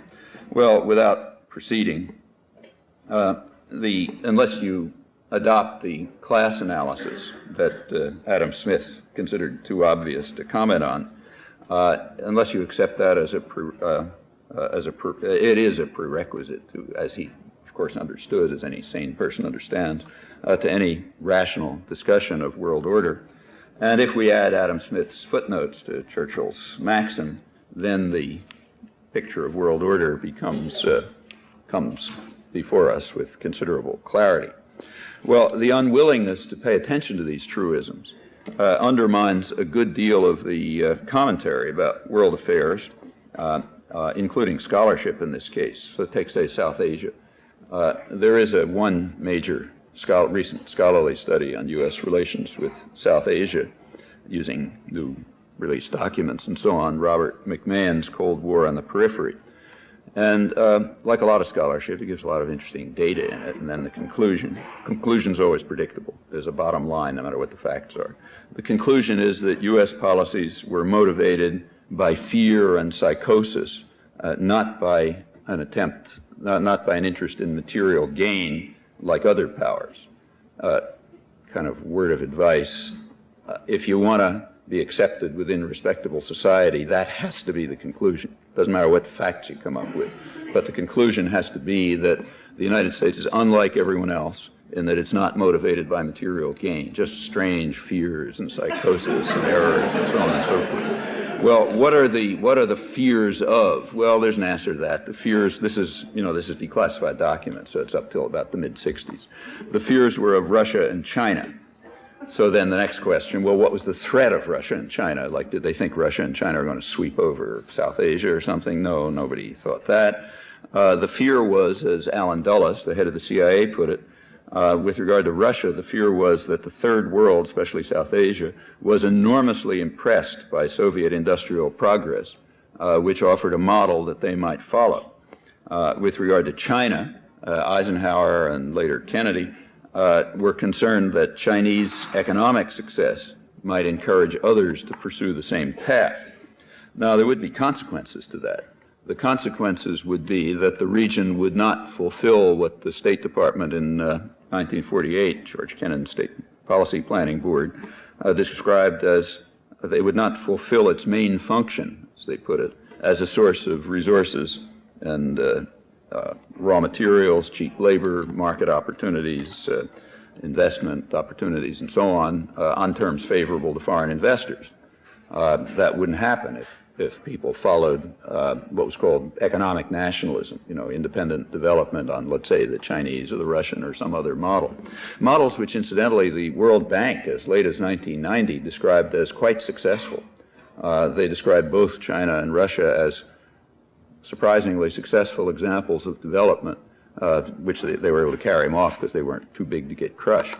And in fact, if you look at the figures, if you compare, say, Russia with countries at similar levels of development in 1915, say Brazil, you can see exactly what they mean. But again, these are things we're not allowed to talk about. Well, that's a fear. Now we're getting the source of the fear. The fear is that China and Russia might provide models that would lead other countries to develop in ways which would undercut their main function that they're supposed to fulfill in service to the rich men of the rich countries. And those fears are quite realistic. They're not psychotic at all. Notice that they are not fears of the nation. In that sense, McMahon is quite right. It's not that the nation had those fears. Rather, they're fears of the principal architects of policy, in Adam Smith's terms. And it's perfectly true that the nation doesn't seek material gain, but the nation also doesn't formulate and execute policies. The principal architects, on the other hand, plainly do seek material gain and power, and they want to make sure that their interests are most peculiarly attended to, and that explains the policies quite directly, but in terms that you're not allowed to use, because things that were transparent to Adam Smith are now considered politically incorrect. You're not supposed to talk about this class distinction that determines how policy is formed. The planning record, in fact, is quite explicit about the vile maxim and how it has to be pursued. So take, say, Latin America, where the United States, of course, has been overwhelmingly dominant.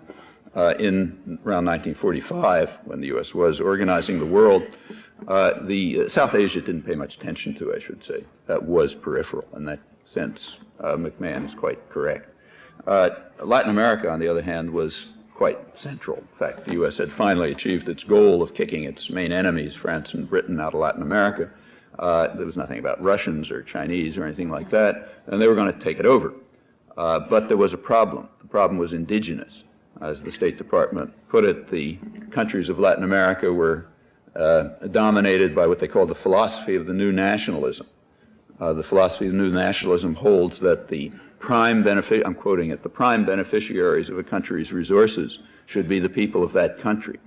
And the new nationalism sought to achieve independent development that would benefit the whole population. Well, the U.S. position was that the new nationalism has to be destroyed in all its forms. That's what they said. And there was, in fact, a conference in Mexico in February 1945 where this came to a head.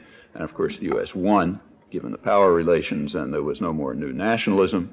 Latin America would be able to develop only in a manner complementary to the U.S. economy, not competitive with it, and without any nonsense about the prime beneficiaries of a country's resources being the people of that country. They're to be foreign investors. They're the prime beneficiaries, and also no nonsense about equality. People look at Latin America today and are kind of surprised, like the World Bank has published analyses in which it points out that the level of inequality in Latin America is the highest in the world, and as even the World Bank concedes, relative equality is a major factor in economic growth. And they point out correctly that that's one of the reasons why Latin America is a basket case, but it didn't get there just by laws of nature. There were a lot of reasons, but one of them was very conscious social policy, special kind of markets for the poor and state protection for the rich. If you look at the later record, the theme that runs through, repeated over and over, is that the greatest threat to U.S. interests is in internal secret planning documents. This happens to be NSC reports at this point. The greatest threat is nationalistic regimes which are responsive to pressures from the masses of the population for improvement in low living standards and diversification of production, meaning for domestic needs instead of the prime beneficiaries abroad. In June 1945, so right when they were beginning to plan the post-war era, there was a major study by the State and the War Departments in the United States. They used to be called the War Department, pre-Orwell. Now it's the Defense Department. The State and the War Departments warned the major threat that they perceived in the world was what they called a rising tide all over the world, wherein the common man aspires to higher and wider horizons. And that has to be stemmed, they said, and here's where the Russians come in. They said, they said there is as yet no proof that the Russians are thinking of associating themselves with the aspirations of the common man. But it's possible, they said, that they may have flirted with the thought. And we therefore can take no chances. So we have to ring Russia with bases and bar it an outlet to its only warm water port and so on, because, you never know. They might flirt with the thought of associating themselves with the aspirations of the common man. Of course, in reality, there was very little danger of that, but, they have their own illusions. And they noticed that this looked kind of illogical. I mean, given that we own everything and run everything and are super powerful, it's going to seem illogical to people that we're surrounding Russia with bases and containing them. But they concluded that this was a logical illogicality. The reason it was a logical illogicality is that, by definition, our motives are pure and everyone else's motives are base. So therefore, the fact that we're carrying out what looks on the surface to be illogical is really logical. So it's a logical illogicality. Actually, that's how South Asia begins to get in the act. Part of this logical illogicality was arming Pakistan, not for any defensive purpose, but as a forward base against the Soviet Union, quite clearly.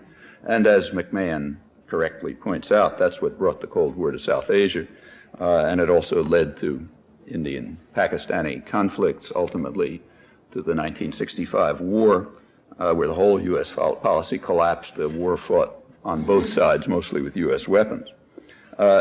McMahon concludes that this could have been a zone of peace, as Nehru had wanted, maybe, but had the U.S., he says, not brought the Cold War in by these errors and, illusions and psychosis about the Russians and the Chinese, which were perfectly realistic once you decode them.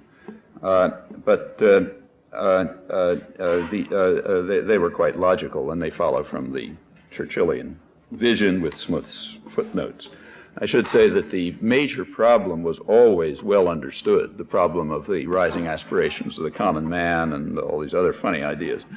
There's an interesting private discussion between Eisenhower and Dulles about this around 1953 or so. Eisenhower's complaining that to his Secretary of State that the communists have an ability to organize, to appeal to the masses of the population.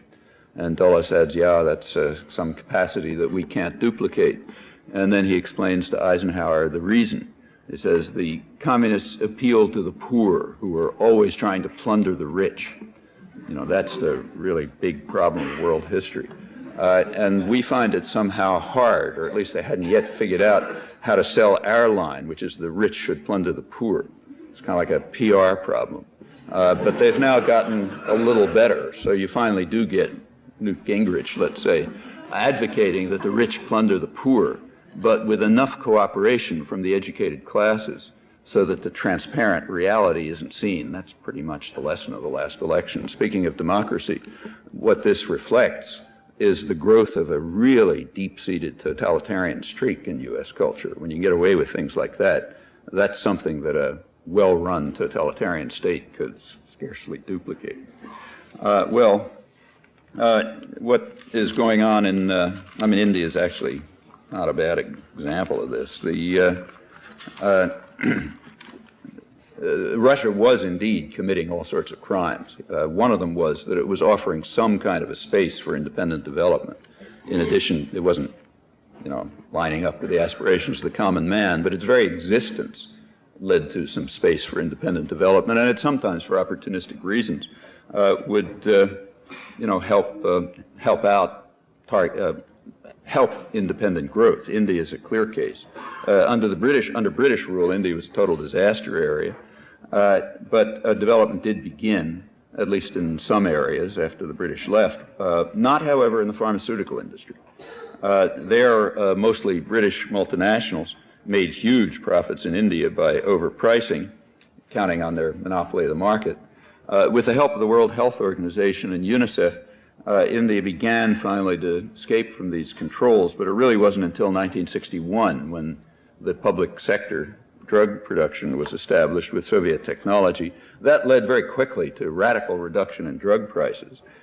For some antibiotics, drugs fell as much as 70%, and the multinationals were in fact compelled to cut their prices just to continue to remain in the market. So that's the kind of malicious Soviet interference with market democracy that we have to stop, because it was allowing millions of people to survive disease, and it was interfering with the holy market, which is, of course, even more ridiculous in the case of pharmaceuticals than it is elsewhere for pretty obvious reasons.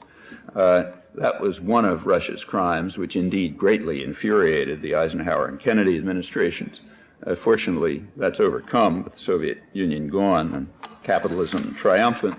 The transnationals have now taken over again, most recently thanks to GATT. So India has abandoned its public pharmaceutical industry, it's liberalized, and we can look forward to a sharp increase in deaths, along with mounting profits for people that matter. That's market liberalization in the real world. Well, I don't know. If there was time, which there isn't, I would have liked to go through some of the history of this. Actually, if you look back at the history in the 18th and 19th century, it is kind of remarkable. It's being relived almost exactly. I mean, maybe the way it's described is a little more literate sometimes, but apart from that, it's very similar. In brief, India was subjected to one after another economic experiment on the best economic principles, beginning in Bengal and then the rest of India and so on. Every one of them, of the experiments, had the same outcome, and it was recognized. The outcome was it was a complete disaster for the population and very successful for the architects of the experiment. Actually, that's something that generalizes. The same is true in Latin America, in Brazil, in the Philippines, in Haiti. Everywhere you look, there's economic experiments carried out, in fact, for now, over 2 centuries, by very well-meaning thinkers, the best ideas, and now it's the World Bank and so on, or let's say Jeffrey Sachs at Harvard or someone. And these experiments always have the same result. I mean, almost without exception, I suppose you look, you can find some exception, but it's certainly overwhelmingly true that they are a complete disaster for the experimental animals and a huge success for the guys who designed the experiment. Somehow we're not supposed to conclude anything from that. And again, if you're really well educated, you understand that nothing follows from that. Just, the good benevolence gone awry and so on. I should say that it was never misunderstood. So, for example, the Permanent Settlement of 1793 introduced a big economic experiment, and the British had an inquiry commission in 1832 that reviewed it. They said, "The settlement fashioned with great care and deliberation has to our painful knowledge subjected almost the whole of the lower classes to most grievous oppression," not unlike what's going on now. But they concluded, therefore, that it must be continued because of the principles of political economy, the holy principles. Actually, they also pointed out, or a little later, the commission, Governor General Lord Bentinck pointed out that it wasn't a total failure. He said that it was ruinous for the population, but it has this great advantage, at least, of having created a vast body of rich landed proprietors deeply interested in the continuation of British dominion and having complete command over the mass of the people, whose growing misery is therefore less of a problem than it might be. In fact, Bengal was what is now called an economic miracle. That's what it means. It means a total disaster for the population, but sometimes pretty decent macroeconomic statistics and a lot of profit for the rich and, of course, for foreign corporations. There's plenty of such economic miracles these days, and they mean about what they meant in the mid-19th century. Well, meanwhile, India was financing about 2/5 of Britain's trade deficit. It was providing markets for British manufacturers, providing resources, including opium for sale to China. It was providing troops for British conquests, Egypt, Sudan, Burma, South Africa. Most of the costs were borne by India. It was, of course, also providing the troops for its own conquest. That's a standard part of imperialism. About 90% of the troops controlling the Indians were Indian sepoys. That's, again, classic. It was also providing indentured servants, essentially slaves, throughout the colonial world. But the economic principles that Britain was imposing were at the same time destroying India, and quite knowledgeably. India and England were roughly at the same level of industrialization. In fact, India had some comparative advantage in textiles around the early 18th century. Britain imposed harsh tariffs, just as it did on Ireland, to stop Irish woolens, and it succeeded in deindustrializing its colonies. In the case of Ireland, even depopulating it as well as deindustrializing it. In India, deindustrializing it, and they knew exactly what they were doing.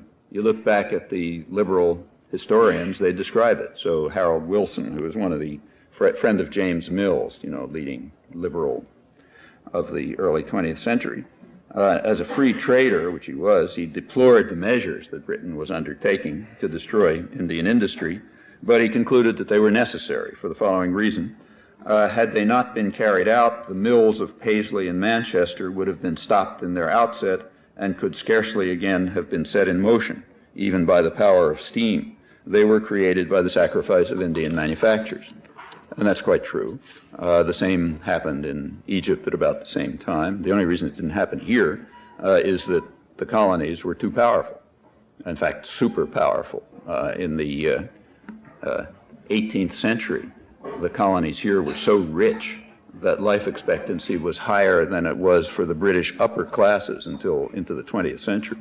And therefore, the United States was able to impose very high tariffs to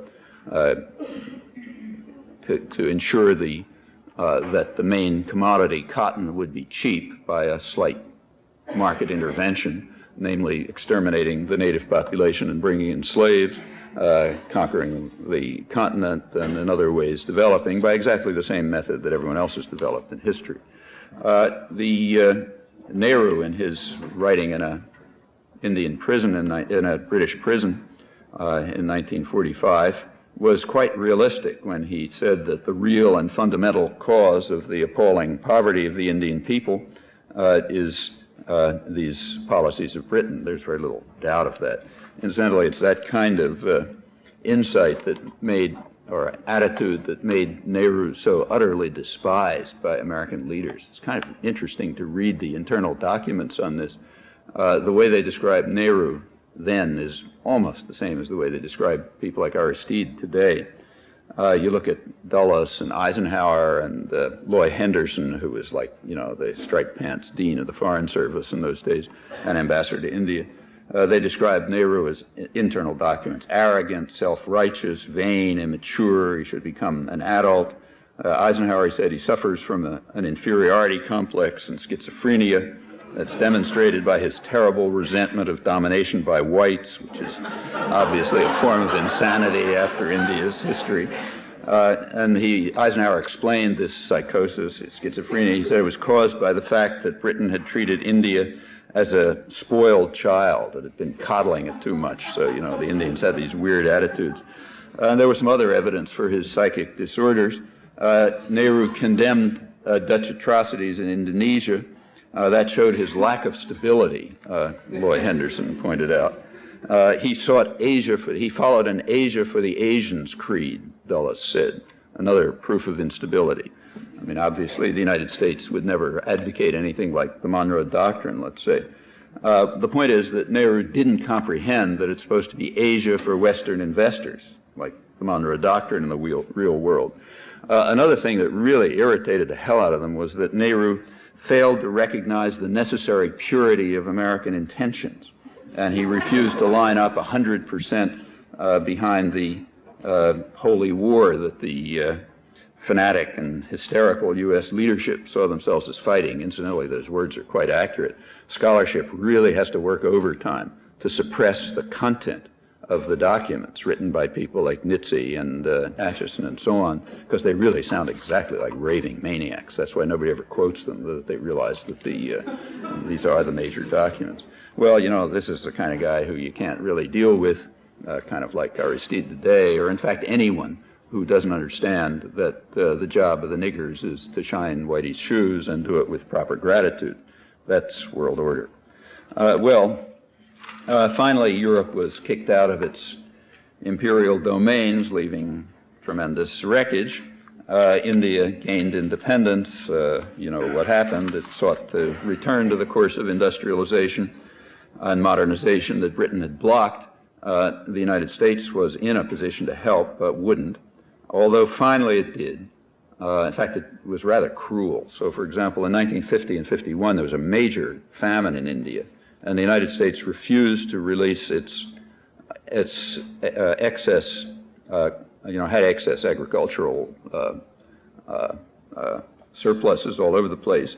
They finally agreed to release them after the Korean War, although Atchison insisted that India must first show that it understands the depths of the danger we face by joining the anti-communist crusade. Of course, we had no obligation to understand the depths of the danger India faced, and well after India requested aid, it was granted a loan, not aid, repayable in strategic materials, now that they understood the depths of the danger we faced.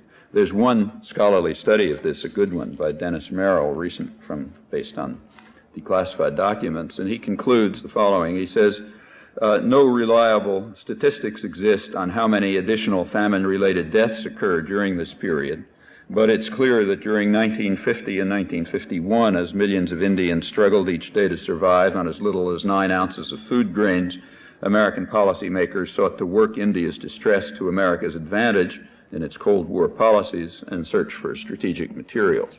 Well, absolutely nothing changed in later days. If you look at the record, it's very consistent on one thing. I mean, under Eisenhower and Kennedy, there was, they did decide they better give some aid to India, but it was always for the same reason.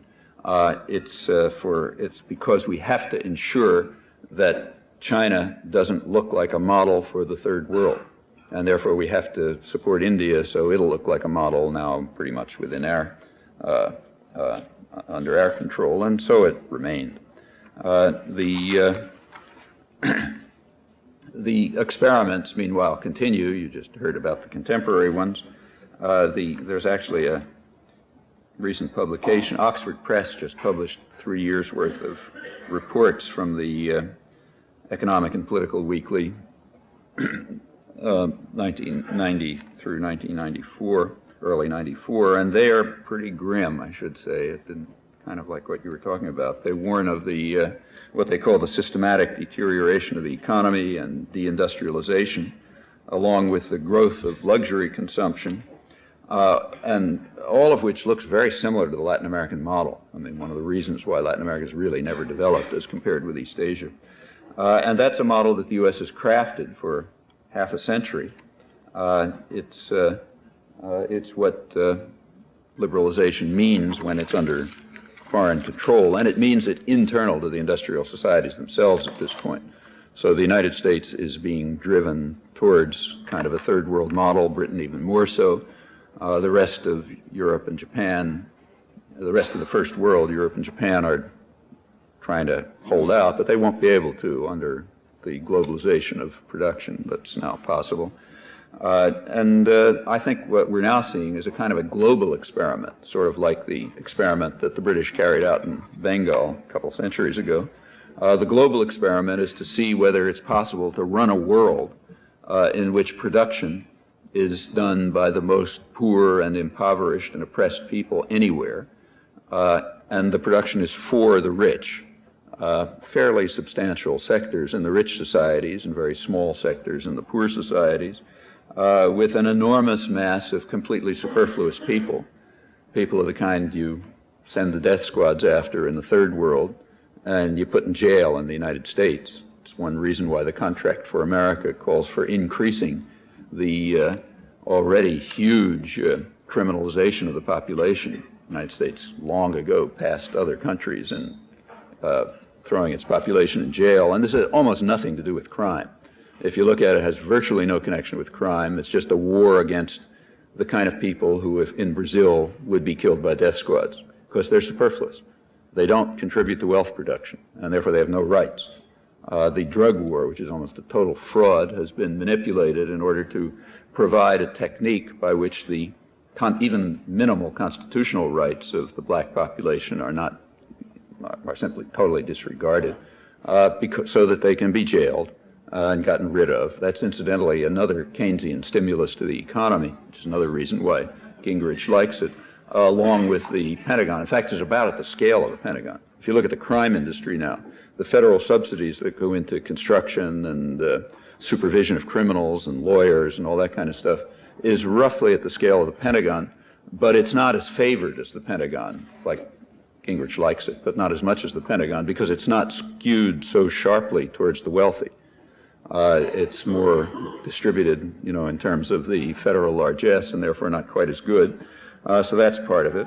The attempt is to see, it's an experiment, to see if you can if you can develop an international society that is basically on the third world model, meaning sector of great wealth and privilege, huge mass of misery, enormous number of just superfluous people who you get rid of somehow.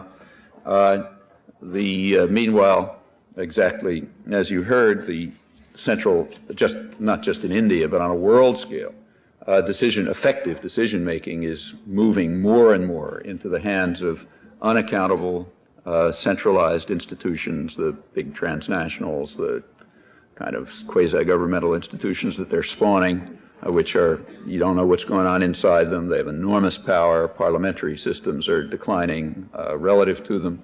The new trade agreements are designed to give them even more power. Not only is that an attack on democracy, but it's even an attack on markets, since the economic transactions that take place internal to huge corporations obviously don't operate on market principles. They operate by a central control.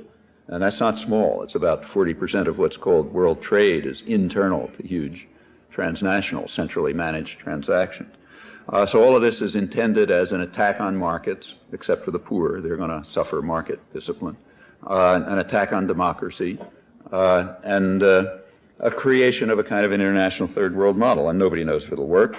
Nobody knows whether enough resistance will develop to be able to dismantle these structures of violence and domination, resistance which will have to be international in scale, just as the centralization of power is something quite new.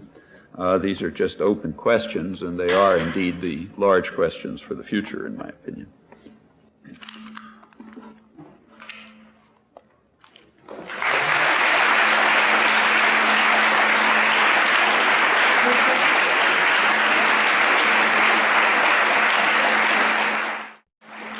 The speakers will now take questions. There are 2 mics in the 2 aisles, and please line up, and may I request that you keep your comments and questions brief so that everyone gets a chance to get theirs in. Back in the 1950s, when the first 5-year plan was conceived, there are documents that, if anybody bothers to read, openly state that their conclusion was not to increase food production. I mean, the so-called Green Revolution was aimed precisely, in fact, it was done in Punjab. Already had slight excess of production because they wanted even higher chance of producing for the greater excesses so that food would go to the markets and produce purchasing power among food producers to make the economy more consumerist. This is stated in plan documents, but I think this was not accounted for in Parliament. It was not, put up for public debate. And it seems to me that this has been going on for a long time. There's really no difference between the planning process now and then, except possibly for the introduction of non-governmental plans. I think that's a debatable issue. In the days of Nehru, in the 50s, for example, even with a thumping majority, which the Congress party, which Nehru's party had, you had healthy parliamentary debates, you had parliamentary committees that were consulted with and whose recommendations were frequently taken seriously. In the past 3 years, for the most of the past 3 years, the Narasimha Rao government did not really have a majority, far from it being a thumping majority. Nonetheless, Narasimha Rao has had the impunity really to hardly be present in Parliament to answer questions. The Parliamentary Committee's report on the scam, the Harshad Mehta scam, has been essentially summarily dismissed by the current government. And last of all, it seems to me that the way in which, take for example, the national debate over GATT and the then Dunkel proposals concerning intellectual property rights, etc., were proceeding, it was simply unprecedented that that government should move discussion on these issues in Parliament at the 11th hour. I don't think this ever happened in Nehru's time. This is not to say, of course, and that part of your point is well taken, that indeed the organs of decision-making have always had a high degree of centralization, as Professor Chomsky was quoting Adam Smith as saying. But I think there is an important difference of degree which we ought to recognize.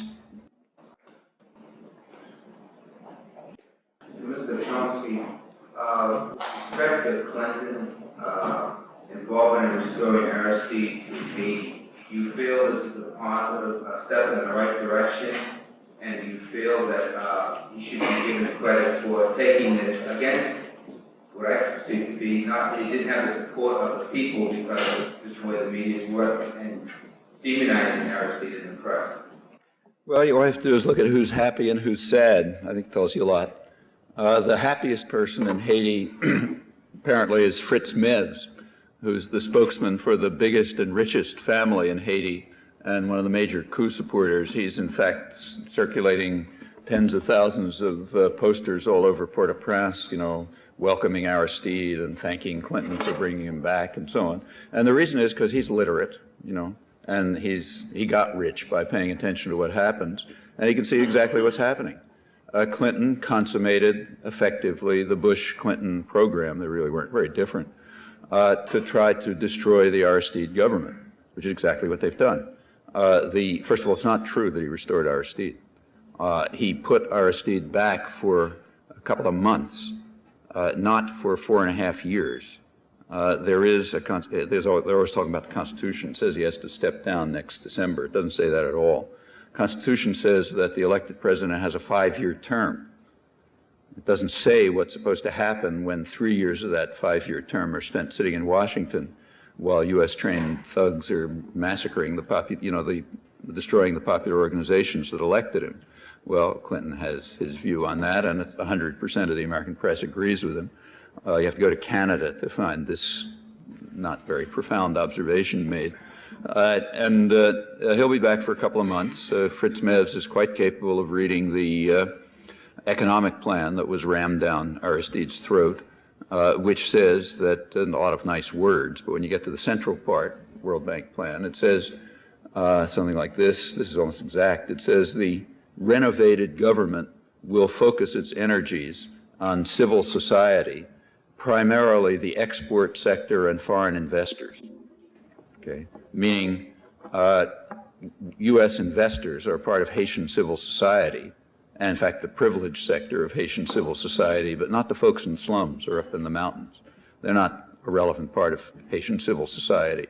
U.S. aid is now back with exactly the plans that it had prior to the election, namely cut back wages, drive people off the land so you have more cheap labor, turn Haiti into an export platform where you get women working, for 10 cents an hour, 11 hours a day, and so on. Yeah, they're back to that. They managed to, in fact, what they've essentially done is restore it's amazing that I have spoken about this around here. Some of you heard me talk about it, but immediately right before the U.S. forces landed, they landed on a Monday. The Sunday before that, the day before that, I happened to be monitoring the AP wires, figuring something's going to happen, and indeed something did happen. There was a huge story, the biggest story of the week, which has yet to appear in Boston or New York or Washington. The story was that there had been a leak from the Justice Department explaining the details of how oil continued to flow to Haiti during the embargo. Everybody knew that oil was flowing. In fact, Fritz Mevs was building a huge refinery, so obviously oil was flowing. Oil is the most important thing in any sanctions. And the oil was flowing. How? Well, turned out that it was flowing with the authorization of the Treasury Department under the Bush and Clinton administrations. In fact, apparently right up to the end. Now, that's the story of the day of the intervention. What it said is there never were any sanctions. So whatever's going on, it wasn't that there were sanctions and now, we're restoring democracy. Something else was going on. Well, it would be unfair to say that the story wasn't published. I had a friend in the library do a Nexus search, and there was nothing on Monday, but maybe that was too early. But there was something on Tuesday. It was published in Platt's Oilgram, which is a journal for the oil industry. And on Wednesday, it got into some of the smaller journals around the country, like Dayton, Ohio, and things where people don't have enough sense, to keep out the wrong sort of things. But take a look in the Boston Globe or the New York Times. They're smarter. So far we don't have that. But Fritz Mevs knows it. He knows that the Clinton administration, he also knows as the press has also succeeded in suppressing, that U.S. trade with Haiti was not all that far below the norm under Bush and went up 50% under Clinton. It takes a 5-minute phone call to the Commerce Department to discover that one, but no reporter has yet found it out. The fact of the matter is pretty straightforward, I think. You can see it now. Bush, it was the Bush administration, when the election took place, they were shocked. Nobody was paying attention to what was going on in the slums. They didn't know that all these people were organizing vibrant civil society and so on. And they moved immediately to undermine it. Even during Aristide's term, the U.S. government did everything they could to undermine his government. When the coup took place, either with or without U.S. connivance, we don't know it yet, the Bush administration moved quickly to ensure that there would be no effective sanctions. Clinton simply extended that. In effect, they told the generals, look, you guys have a certain amount of time to decimate the popular organizations, intimidate them, kill off the leadership, and so on and so forth. And when it's done, we'll tell you it's done, and you can go off and live the rest of your lives in luxury and impunity, of course. And that's what happened. So that's what we call restoring democracy. Now we're back to where we were before the coup, before the election, in fact. It seems that the people in Haiti seem to be happy about it. They sure are. Yeah, I mean, suppose, for example, that you're being subjected to electric torture, and the torturer decides kindly to turn down the current. You'd be happy. I mean, that's incidentally why I wasn't personally against the intervention. Like, if the torturer asked me, should I turn down the current, I'd probably say yes. I wouldn't feel very proud about being, associated with the torturer.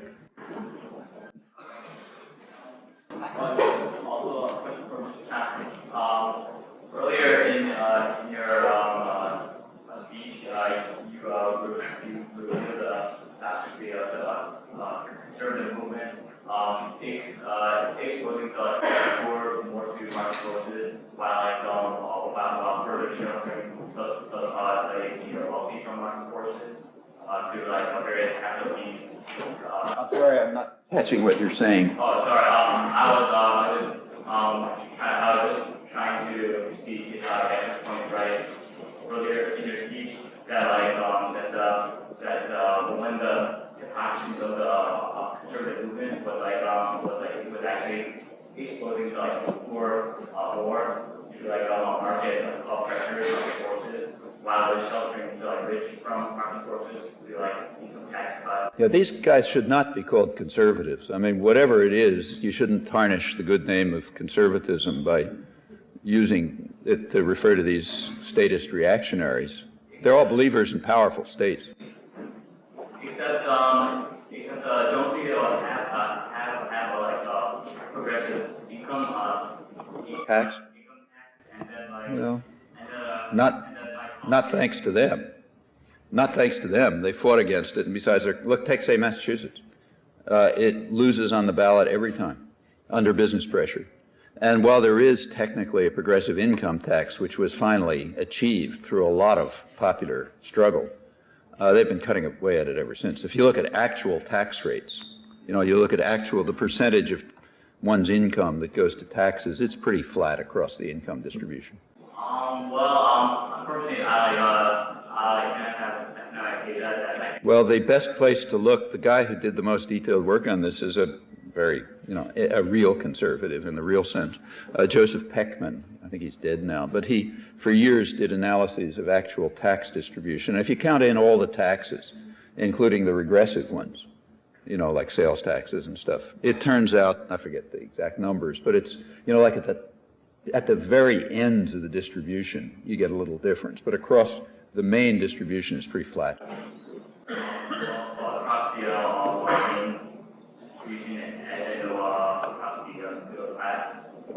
Well, like you, I don't know what middle class means. I mean, middle class is just a term in the United States used to disguise the fact that most of the population's poor.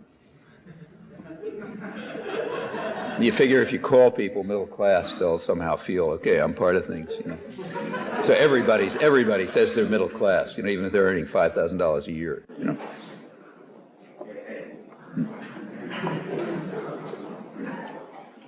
I want to thank you for mentioning this Newt, which I looked up in the science library while Dr. Rao was talking. I wandered around and did all sorts of creative salamander graffiti with chalk, so it's easy to wipe off. A newt, in case you are curious, is a highly colorful salamander.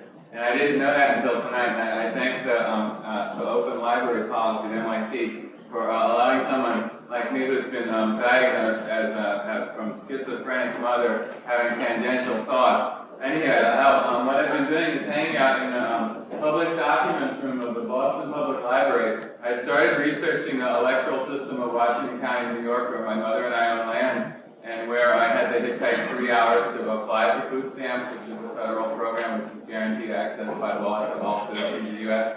And I wound up actually looking for work. I have a teaching certificate in California, and I wanted to teach in my high school as a substitute. And one of the high school teachers is like a personal friend, and I got 800 on American history. Anyhow, I couldn't get there because I had to hitchhike with my passport 3 hours to sign up to teach in a school I could walk to.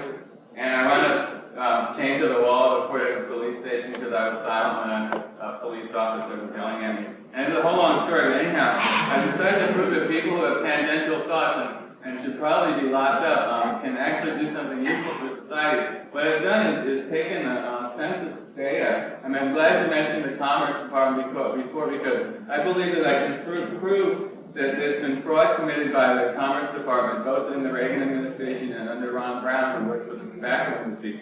It's a very long story, and I want to get the pictures the color pictures in the physical record here, and anyone who can watch the tape. It's incredibly complicated to go into all the details. Excuse me. Thank you. We have to have other people. Can I present these maps into the visual record of this event? This is a fraud that was. This is a fraud that was. Did you get this on camera? Yeah, I think they get it. This is a fraud that was committed on the American people. People were required to give data about their ancestry. Okay. The green, is this on camera? Yeah, everybody can see the color. The green is the states where the people of German ancestry are the largest single group by ancestry, and the orange is the states where people of other ancestry, this is an official U.S. government term, other ancestry. You see Massachusetts and Rhode Island have an Irish plurality, Connecticut has a... Right, thank you very much. Thank you. Thank you. Can we give a chance to the gentleman? Since the moderator decided to censor me, I just want to show what the U.S. government, who are the people that the U.S. government labels others. This is easier to see because it's in black and white. The other people are the black color on this map here. And I don't know if it's a coincidence because social scientists who did this wouldn't pass any courses at any university that I've ever studied. And there's maps here. One last map here. One last one. Everybody see what this proof? Yeah, if you put them on the table near the door, people can look at them then. Done by Jesse Helms and Newt Gingrich, who wants to take. Thank you. Thank you very much. Yes, please. Literary fascism everywhere. Consider that the economic policy of the third world dictated in part to a large extent by British companies. Then, and also if you consider the historic events and the policy, what sort of models of economic liberalization are there? To whom do you direct the question? Okay. Well, I think your question could be taken in two senses. One is, can third world countries such as India practice autonomous policy, autonomous economic policy? The other sense in which your question could be taken is what sort of autonomous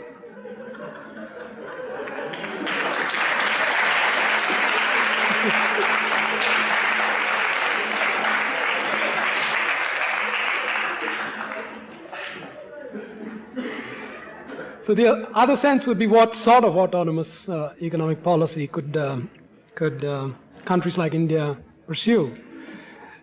Well, I'm skeptical on the first count, but I don't think it's impossible. It is no longer a bipolar world. I think one of the peculiarities of the Cold War period was that it did allow room, at least in the name of non-alignment or what have you, for some third world countries to pursue a course of autonomy within limits dictated by the world system. And I think it's much less practicable today than it used to be. But for the larger economies of the world, it's not impossible. And I would certainly hold India, China, Brazil, and Mexico, for example, to be large enough economies that they can pursue autonomous policy. Now, it's a different matter that some of them are simply not trying to do so. But the other question is really, it would take a whole evening, really, to get into. What is an autonomous policy? How does a country like India engage in such a policy? What would it mean? In detail, how do you practice it? I'd rather not take up that question in the interest of time. Thanks.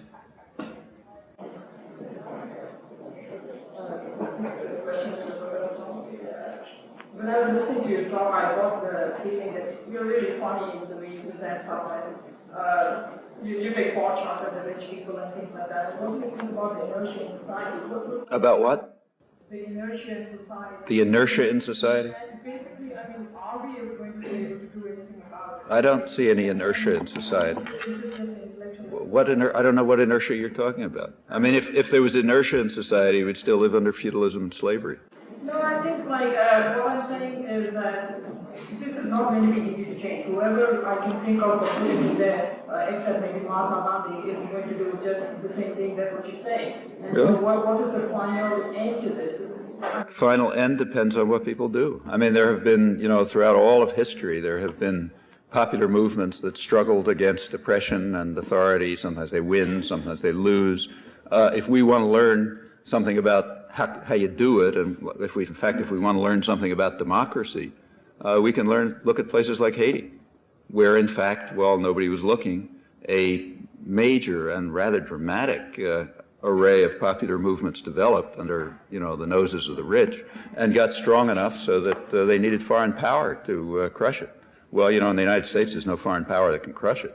If we were willing to commit ourselves to freedom and democracy as much as impoverished Haitian peasants, we could change everything.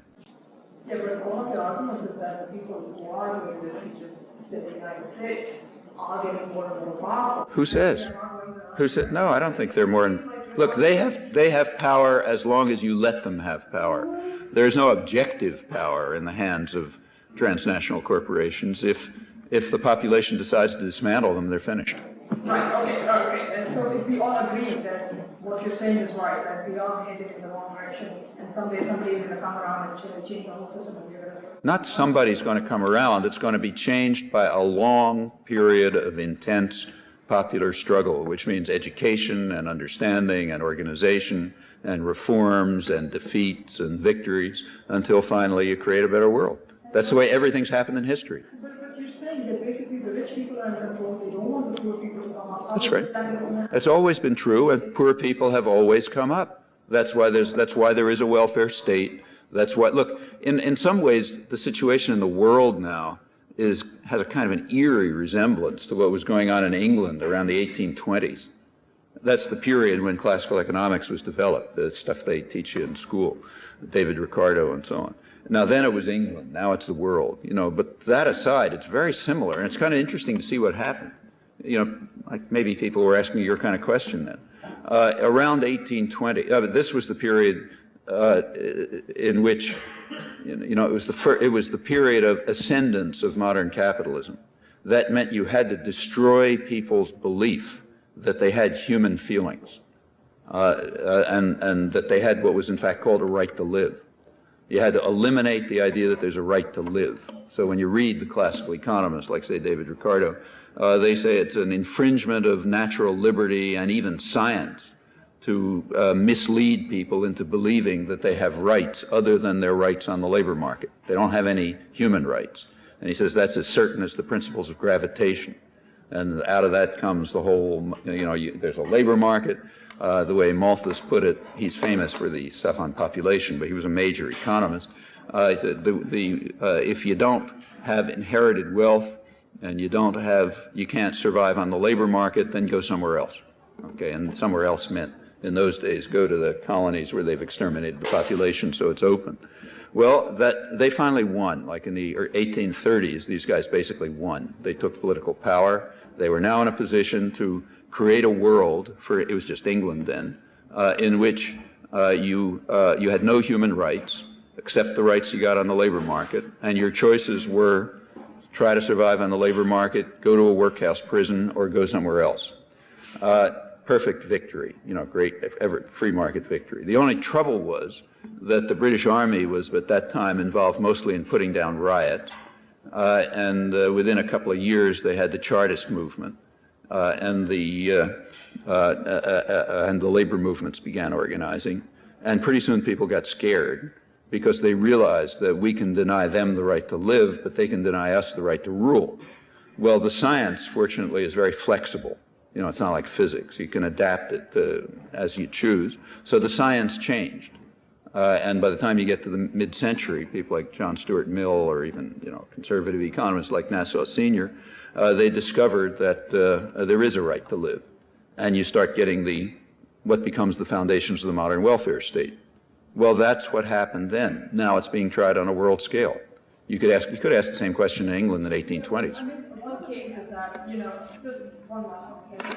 In the labor system that you're saying, there will be the labor organized and then again you see the same thing. You don't see the same thing. You have different things. No, you don't. You always, there is always going to be, until we finally get to utopia, there will always be some form of authority and power, but less and more benign and more diffuse.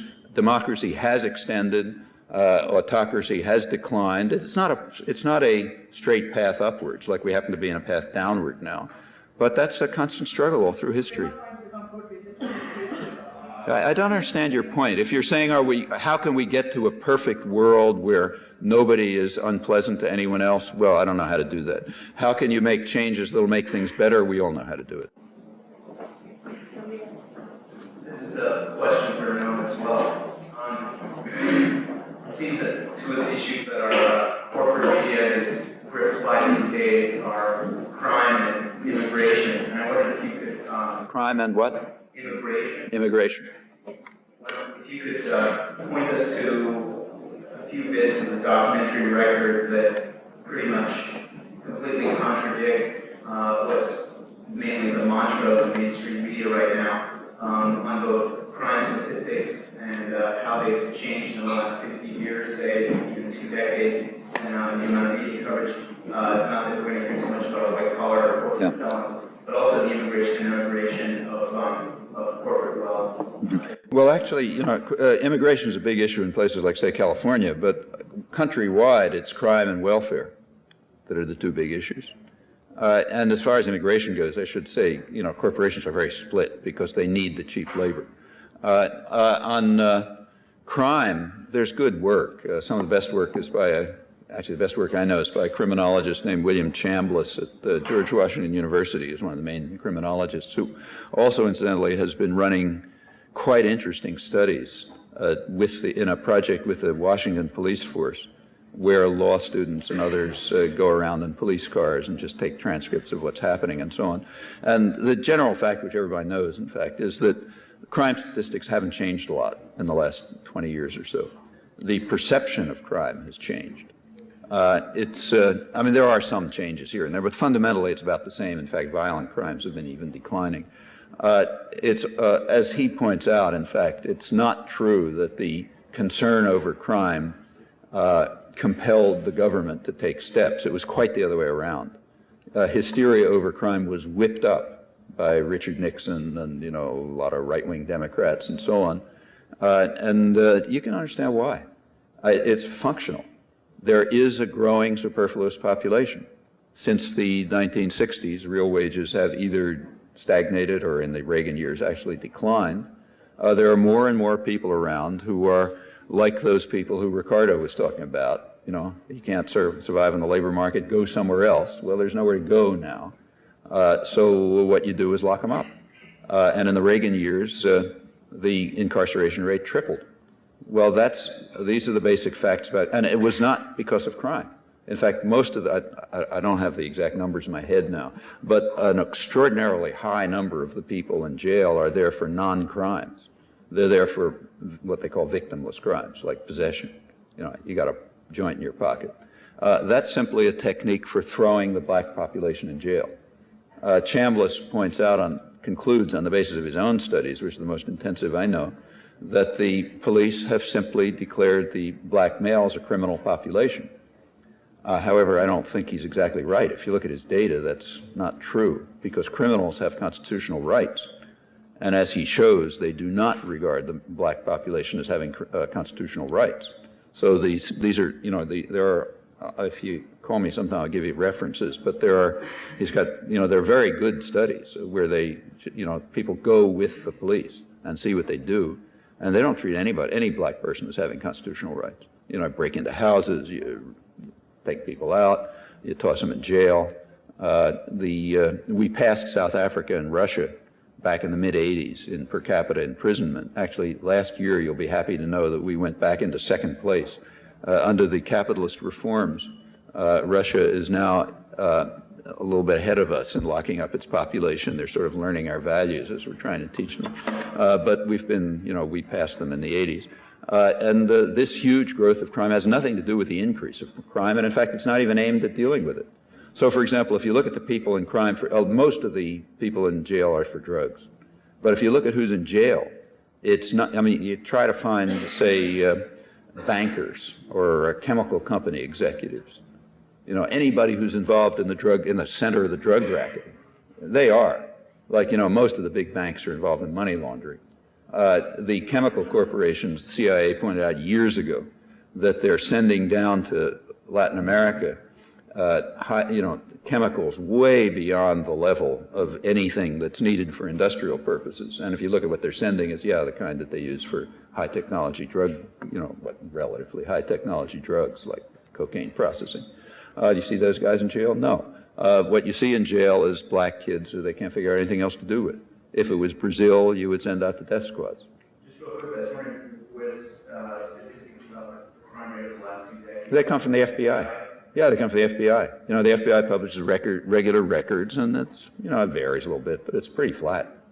You know, no major changes. I mean, there were big changes around 1970 or so, but there haven't been recently. And in fact, the last couple of years, violent crime's actually declined.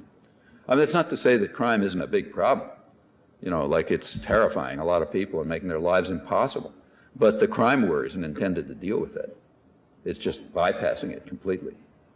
And of course, I think you mentioned white-collar crime before. That's not even considered a crime. In fact, the drug laws are very carefully crafted for class interests. So take, say, cocaine. There's totally different laws for crack and powder. Crack cocaine is very severe crime. That's the drug of choice in the ghetto. Powdered cocaine is the drug of choice out in the white suburbs. Virtually no penalties. You know, it's all crafted on very sharp class lines. I have a question for you now. How do you change? I mean, while being reasonable, those of us who work for change, how do you change? Or at least enlighten the American people? What about the concern for control of information? And all the information, especially with the example of Haiti. Haiti, yeah. It's totally neglected by the government. Well, you know, it's we all know how to do it. I don't understand the question. There are people on the Boston Globe, for example, who would be happy to publish the truth. They're not going to be able to do it unless they have public support. Public support means pressure. You know, it means people going to the editorial office every day and saying, how come you're publishing these lies? Why don't you just publish this, let's say. And for example, the Boston Media Group, which unfortunately isn't working anymore, but when it was working, just a tiny group, you know, it just did some media monitoring, was already scaring the local papers into, you know, changing what they were doing. It doesn't take much. I mean, you know, the most dramatic case is one that's on the front pages right now, East Timor. East Timor is now on the front pages. Just yesterday, although I don't know if they reported it, 2 days ago, 2 American reporters, who a lot of you know, Alan Nairn and Amy Goodman, were arrested in Indonesia because they're trying to get to East Timor again. They tried to have a press conference in Jakarta, and the security forces dragged them away right in front of the cameras and so on.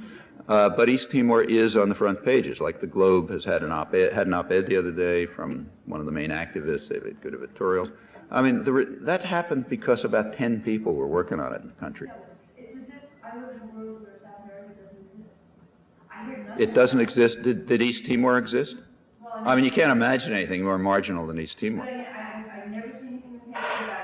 That's because people don't. That's because people like us don't do what people did about East Timor.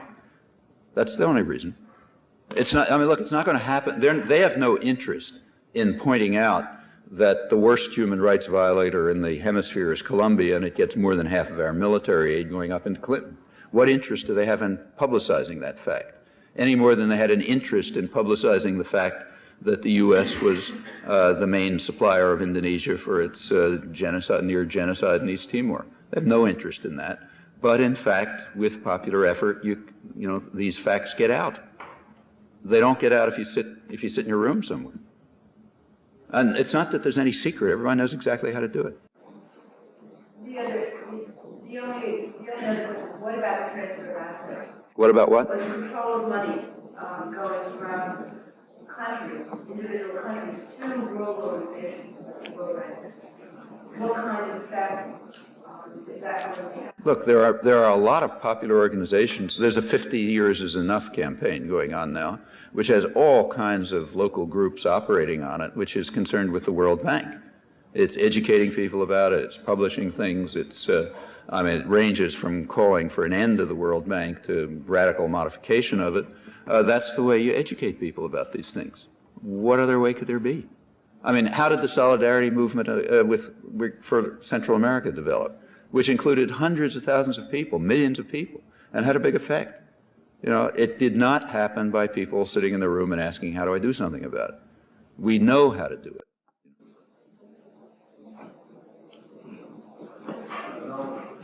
Voice it down.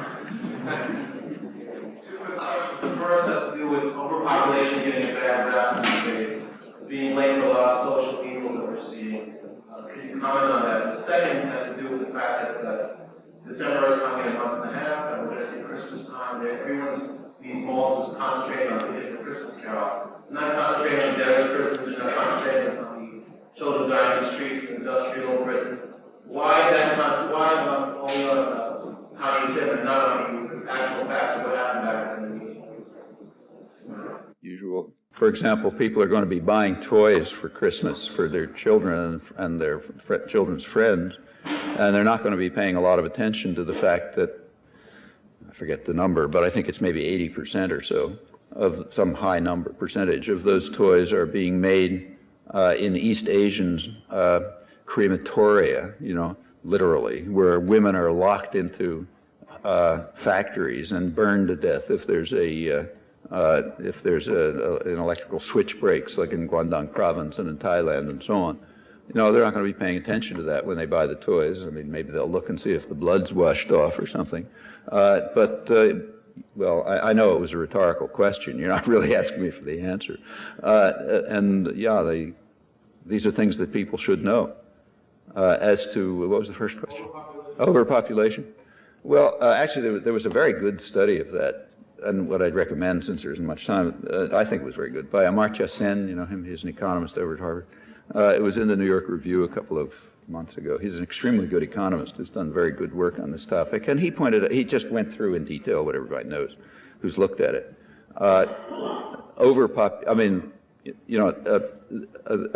If to the extent, if women have opportunities and education, and so on, then fertility drops.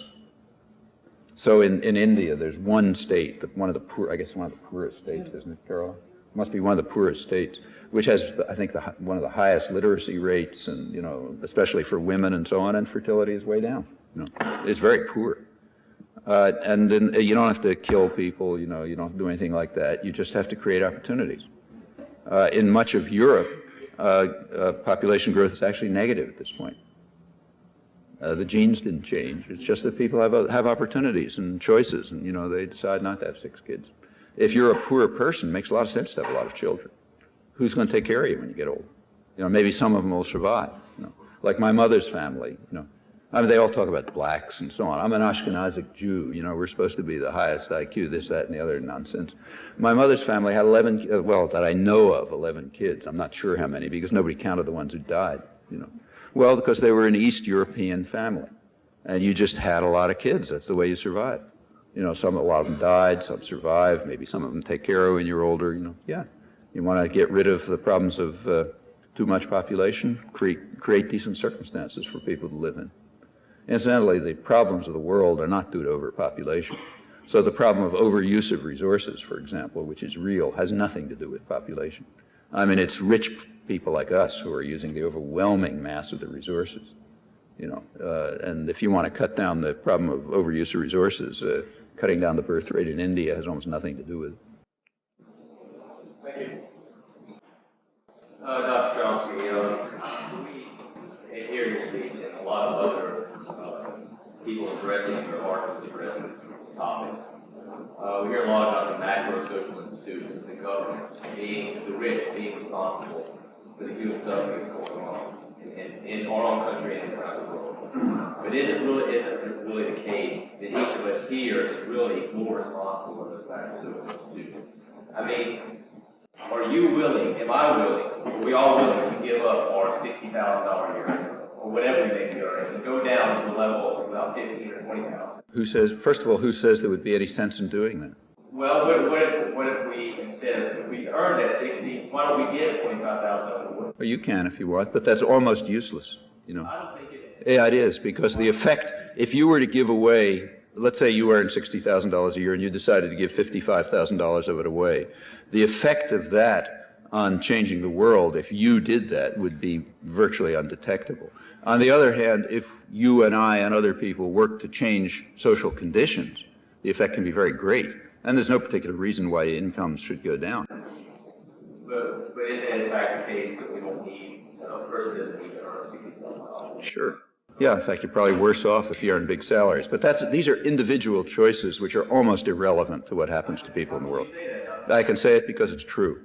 For example, if you decide that you're going to live as a hermit on a desert island, the contribution that you will be making to people starving in the streets of Brazil is zero.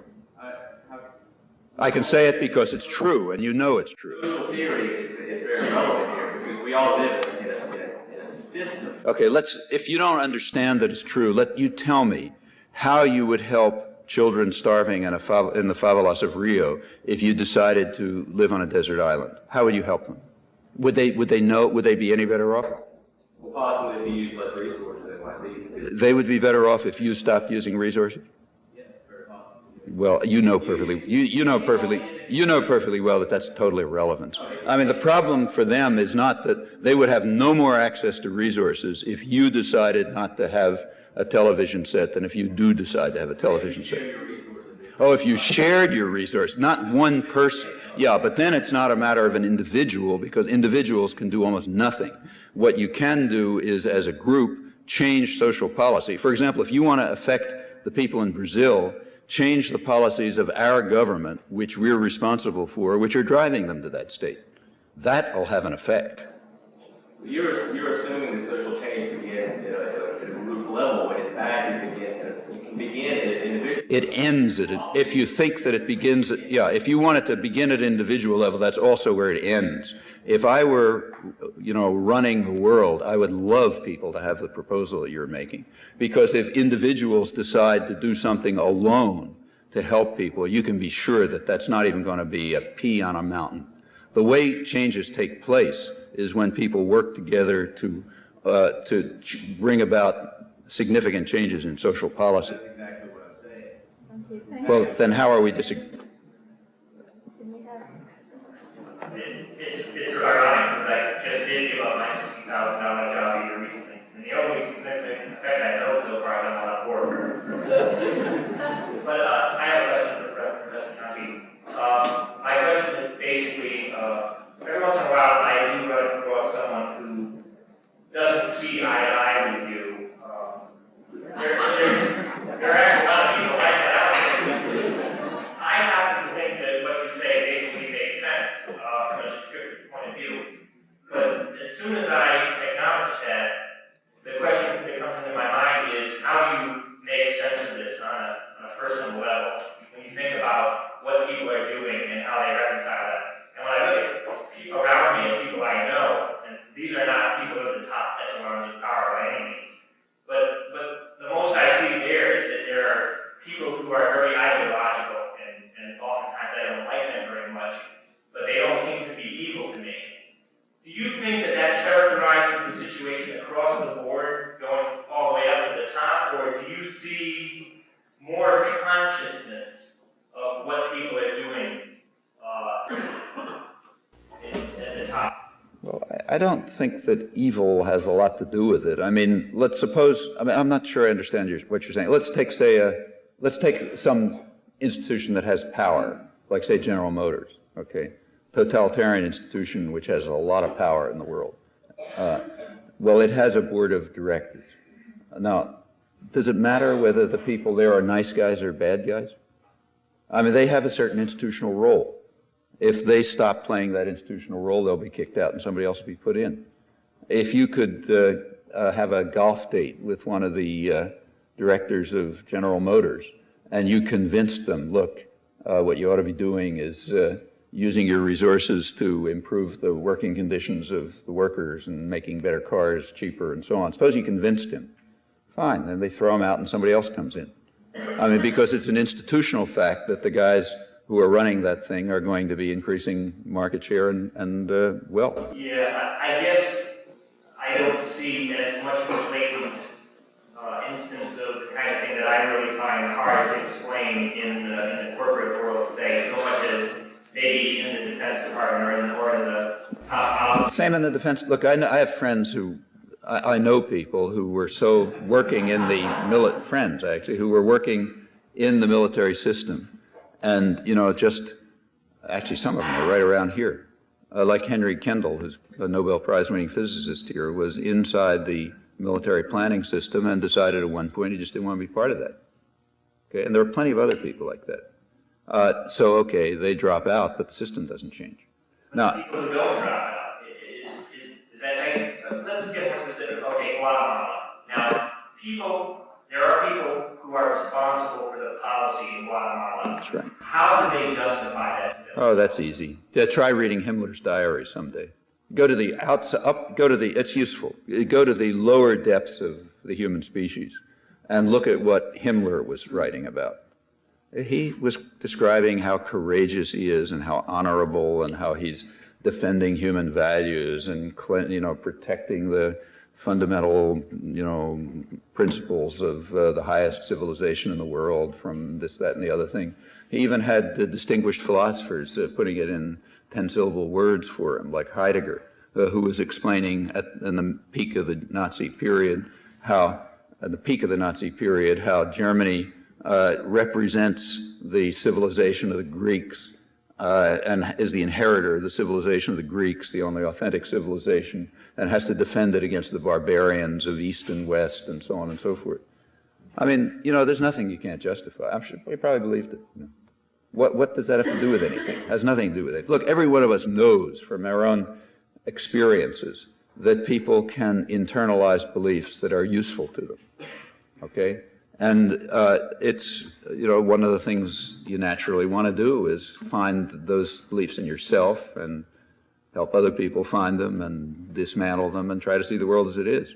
But it doesn't have a lot, there are evil people, but the problems we're talking about don't have to do with that. They have to do with institutional structures. Like when Adam Smith was talking about the merchants and manufacturers, who are designing state policy in their interests and harming the people of England. He wasn't saying, look, they're immoral people. They're not. They're just working within an immoral system. And anyone who works in it is going to do harm. So change the system. You convince one of those people, somebody else comes in and takes their place, because these are institutional facts.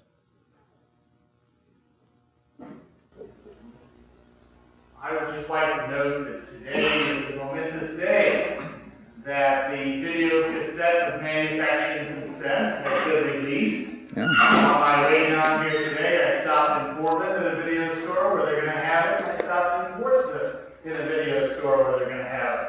And I encourage everyone here to go to your local independent video stores and demand that they get manufacturing consent, the catalog section, every other videotape that gives our view. But I just wanted to make sure people knew that that tape was being released today and to go to their video stores. Thank you.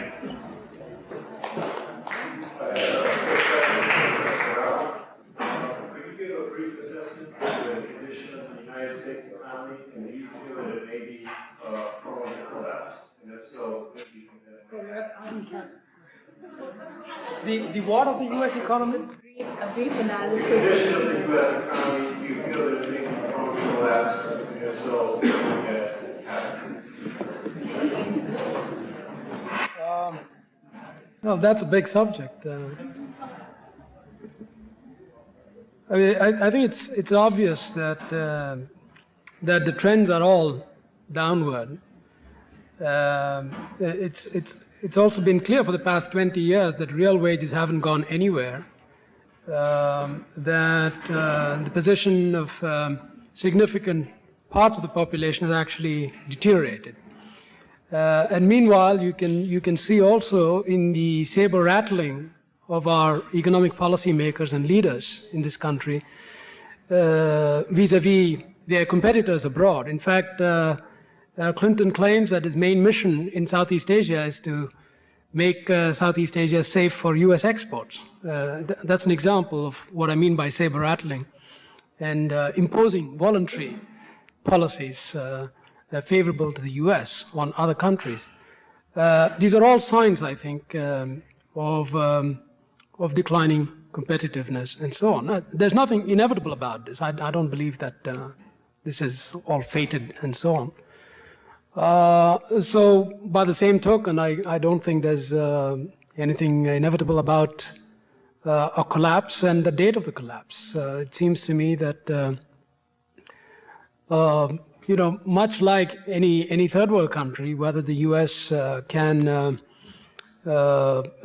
do something about these problems will very much depend on how their political systems operate and whether the people will become more proactive and exercise their rights and powers and make the right policies happen. But to just give you one example, the graduated tax in Massachusetts was shot down under a barrage of ideological claims that this would destroy or marginally destroy the Massachusetts economy, even though the only basis that exists suggests, in fact, the opposite conclusion. It was well financed. The campaign won out, and the people of Massachusetts have lost out. Here's an example where if people will wake up and do something about it and not buy, for example, the contract on America, then I think something can be done. So none of this, again, is inevitable. I don't know if that answers your question. Would you say that we could arrive at let's say, ethical economy without revolution? Do you think we could achieve an ethical economy through reform? I think if and when. Does anything here in the current economy work with? If we could actually come up with an ethical. If and when an ethical economy comes into place, that would be a revolution. Well, for sure. What sort of revolution must precede that revolution?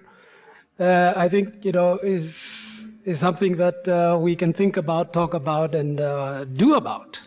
And again, nothing is foreclosed. It isn't clear to me that everybody should do just one sort of thing in order to create the revolution. I think creating the revolution takes all kinds of talents, all kinds of people, all kinds of actions and activities. It's not obvious to me that there is one blueprint kind of solution for getting from here to there. It's going to be difficult. I mean, that much is clear, but I don't think there's a single path converging onto the what you call ethical economy.